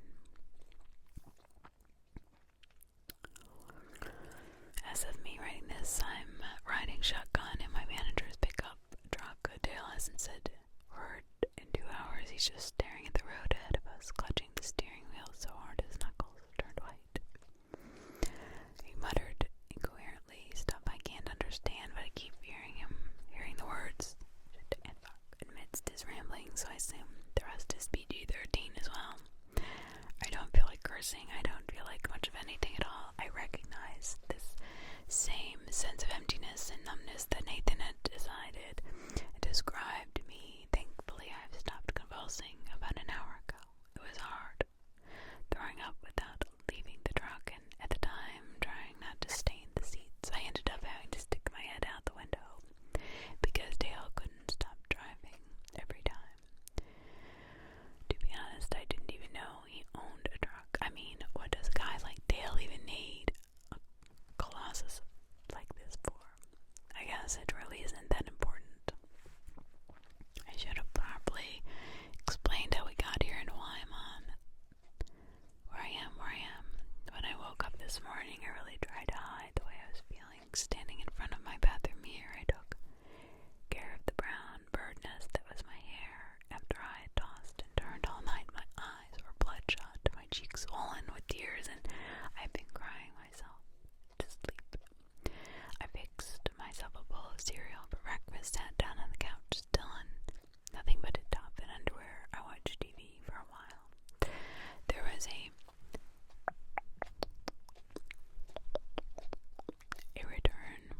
rerun, one of the earlier seasons of Hell's Kitchen on, and I believe I've mentioned before that I like that show.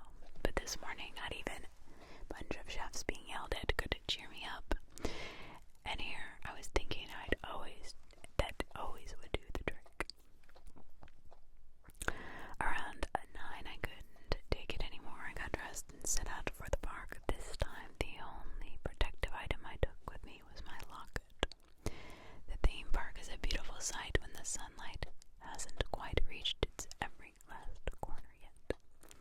The Ferris wheel stood unmoving, not unlike a cathedral, towering over the other rides, not unlike a cathedral of sorts. The glow of the morning sun reflected off its shiny surface, making it gleam and glisten like a diamond. I walked through Hollywood's sparkling streets and stood still to listen to the pianist's quiet music coming from inside the restaurant. It is truly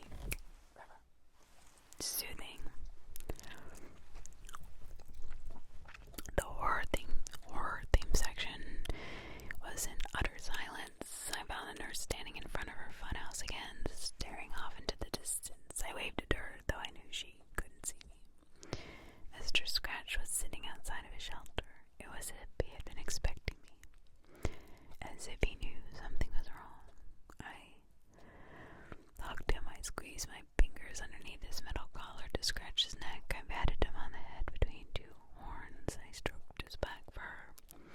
He seemed a bit put off by my bleak demeanor, and when the tears began rolling down my cheeks again, he pressed his head against my side as if to comfort me. "Good boy," I whispered, my voice shaken by sobs. I felt him one last time. I had brought him a lampshake I'd bought it on my way to the park. He tore it to shreds and gobbled it down to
brace myself for impact.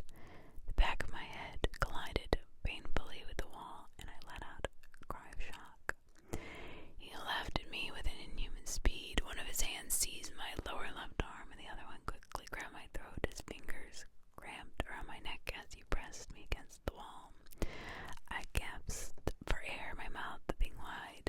Oh man, he took his chance. Before I knew it, his lips were on mine. My eyes widened in disgust and let out a muffled shriek as he slid his wet tongue.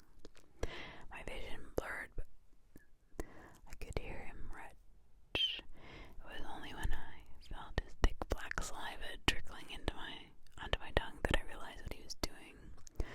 I struggled trying to break free, but his grip on my arm and throat only tightened. He was too strong, way too strong than I'd expected. I tried to shove my free hand in between us to push him away, but the moment I did, his grasp on my neck grew so firm I couldn't breathe. Again, he was choking me. He closed the distance between us, pressing his chest against mine, forcing me to stay still. I tried to kick him, ramming my knee into him again and again between his legs. He ignored me. He just kept on spitting his disgusting, foul-tasting saliva into my mouth. Then all of a sudden, the possibly grossest idea I ever had came to my mind. I tensed my jaw and bit down on his tongue with all my might.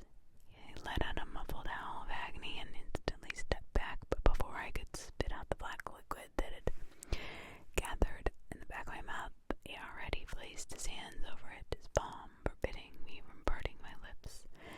Despite the obvious pain he was in, the fingers of his hand had remained firmly locked around my lower left arm, pressing my chin up and squeezing my lips closed. He let out a low hiss. His eyes narrowed and stared at me scorningly. Even though his voice did not form a single word, I knew what he wanted me to do. I shook my head against his fierce grip, whimpering quietly. A smirk crept across the cowboy's face. Reached up and used two of his fingers to pinch my nose closed. Now I really couldn't breathe anymore. My mind was racing, but I no longer refused. I needed to breathe. I needed air. Despite my every need to retch to get rid of this despicable flavor on my tongue, I pressed my eyes shut and swallowed. As soon as I did so, he let go of me and I sunk to the floor, gagging and gasping for air. I couldn't see clearly. My head spinning, my throat was burning. I tried to get up, but the moment I did, I felt his boot press down on my shoulder, forcing me to stay in place. Cold and cruel, he's smiling at me again. I had never seen him before like this. He slowly increased the pressure put on my shoulder, causing me to sink to the floor once again. I attempted to touch him with the locket. When I tried to raise my arm, he stumped on it and with an unsettling precision. I let out a whimper of pain as he dug his heel into the soft inside of my elbow. I let my head drop to the floor in resignation. Warren! The cowboy instantly stumbled back, the painful pressure of his boot lifting from my arm. I pushed myself up with effort, only to see Dale standing in the doorway. He was holding his gun, aiming it at the pretender. Warren, get away from her now, he commanded very calmly. The cowboy backed off. Dale nervously ran his hand through his sand-colored hair. Leah, come on, he ordered, not once breaking the cowboy's gaze. I slowly rose to my feet. My knees felt like jello. Quickly stumbled over to the manager, grabbing onto his arm for support. The laughing cowboy stared at us with hateful eyes, mouth agape. I turned to face my manager. This couldn't be happening. I remember thinking. Dale growled and shook his head. Shit, he muttered under his breath. Then he pulled the trigger. He shot the cowboy 4 times, then spun around and shoved me outside. Run, he bellowed, but upon realizing how wobbly I was on my feet, he grabbed me by the wrist and pulled me along. I ran, or rather stumbled all the way over to the employee entrance. The revolver, he gasped. Leah, where's the revolver?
somewhere within. I think you should try to sleep a little, he said.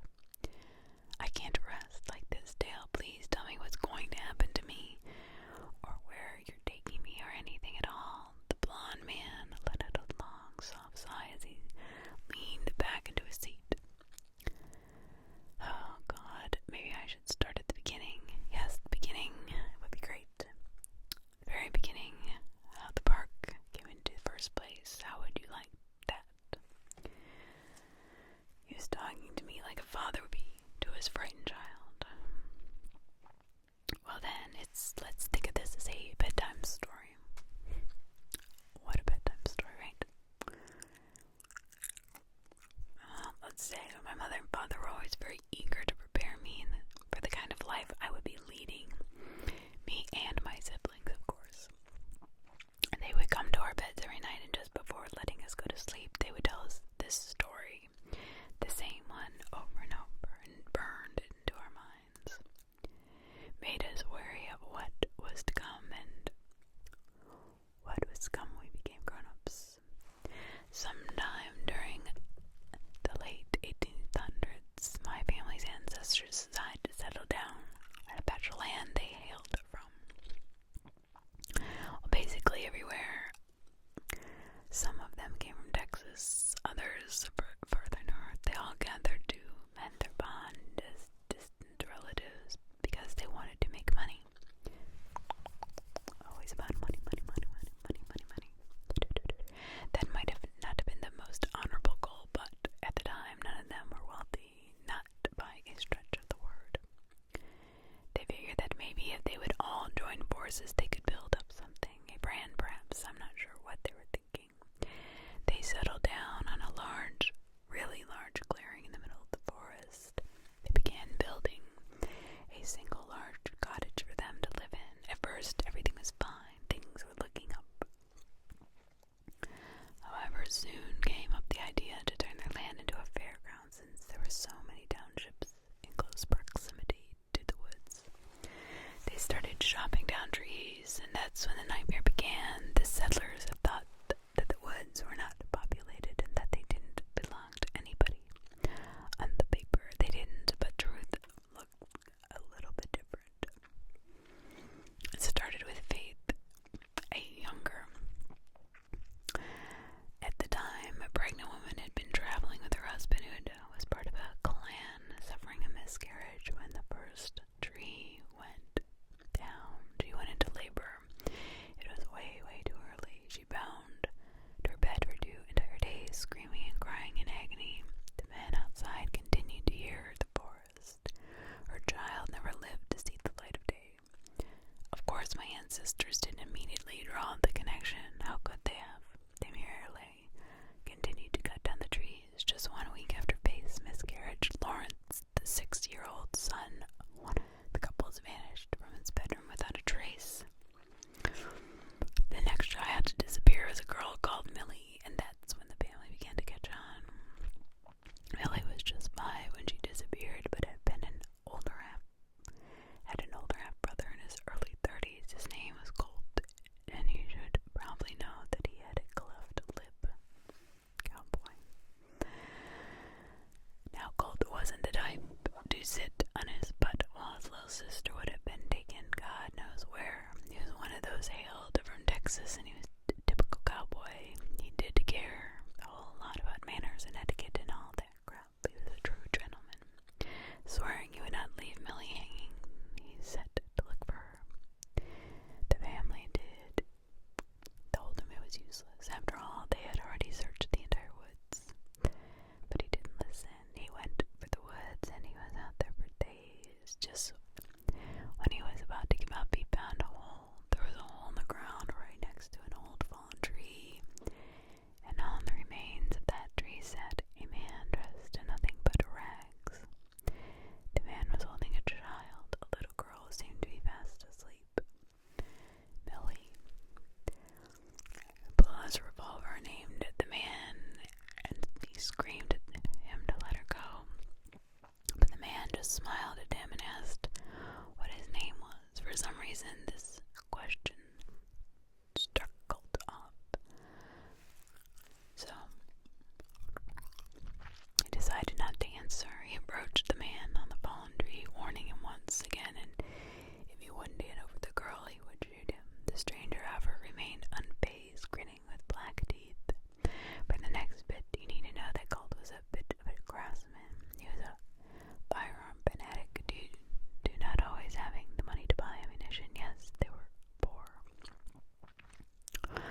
flash, but he just straightened up again and continued coming closer.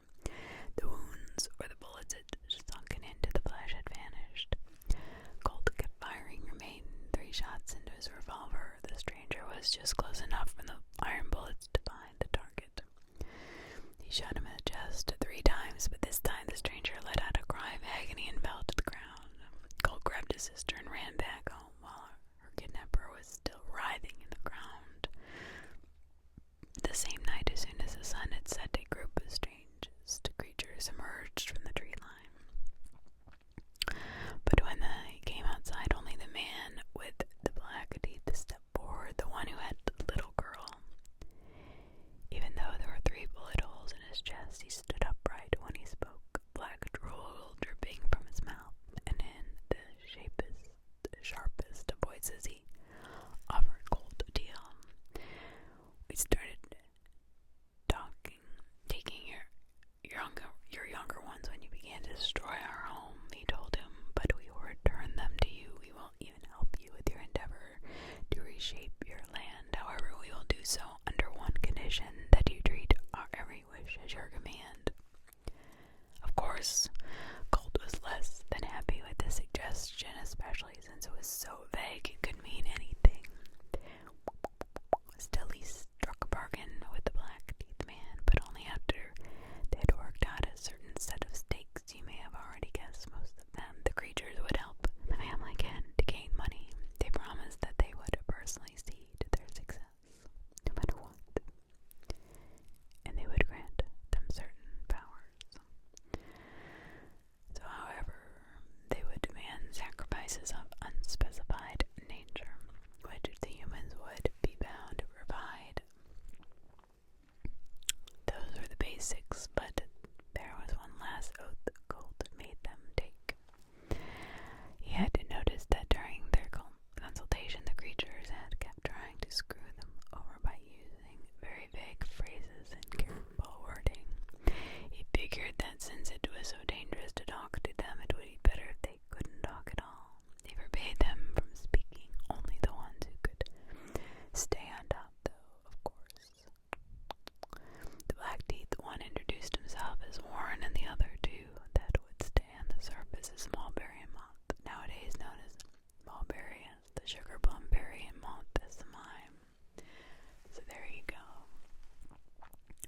My folks probably noticed that they had made quite a crappy mistake right away, because right after the contract was sealed, Warren snapped Colt's neck and took on his form. The only thing he couldn't replicate were his white teeth and normal saliva, but I guess he didn't really need to, since I guess you know what he uses it for. The 3 holes in his chest formed the iron bullets stayed as well. Dale ended his report with his soft sigh, and I stared at him incredulously. That's all. Sounded like a fairy tale, I remarked. Well, that's what we've been told. I don't know. But the important thing is that with the creatures up, clearing was turned into a fairground, and, well, they made money. And either way, the creatures lost their names and ability to speak, but while we gained wealth, we also lost our privilege of freedom. They will not only tear down the park, but probably come for our young ones again. I held my breath. The tale continued. Warren, Mulberry, and Moth were tasked with staying at the surface to enforce the contract. But let's be honest here, Warren is the only one who takes it serious. He chose every single one of those sacrifices. Mulberry gained a certain passion for dancing, so she just does that all day, and Moth never cared much about anything. He's more like an animal, I think. Are they berries? I asked. That's the thing. We don't know. We believe them to be, but they're not exactly like the ones you'll find in literature. Plus, they're able to change shapes. See, Millie died of some sort of illness in her teens, and Mulberry took on her outward appearance. I'm not sure how they do this.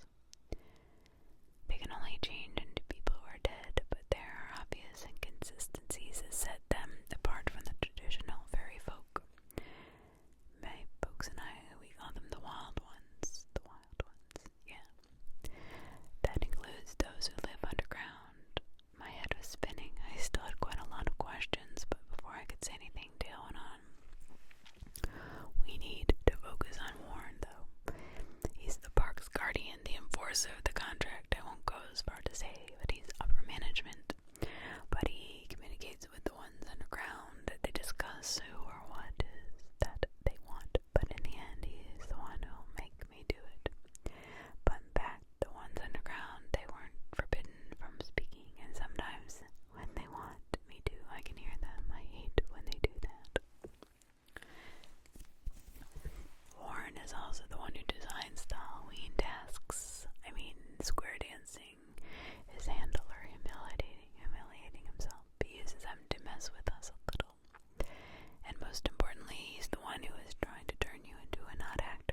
sorry if my account just now sounded like a jumbled mess. You don't even need to care about the contract anymore. I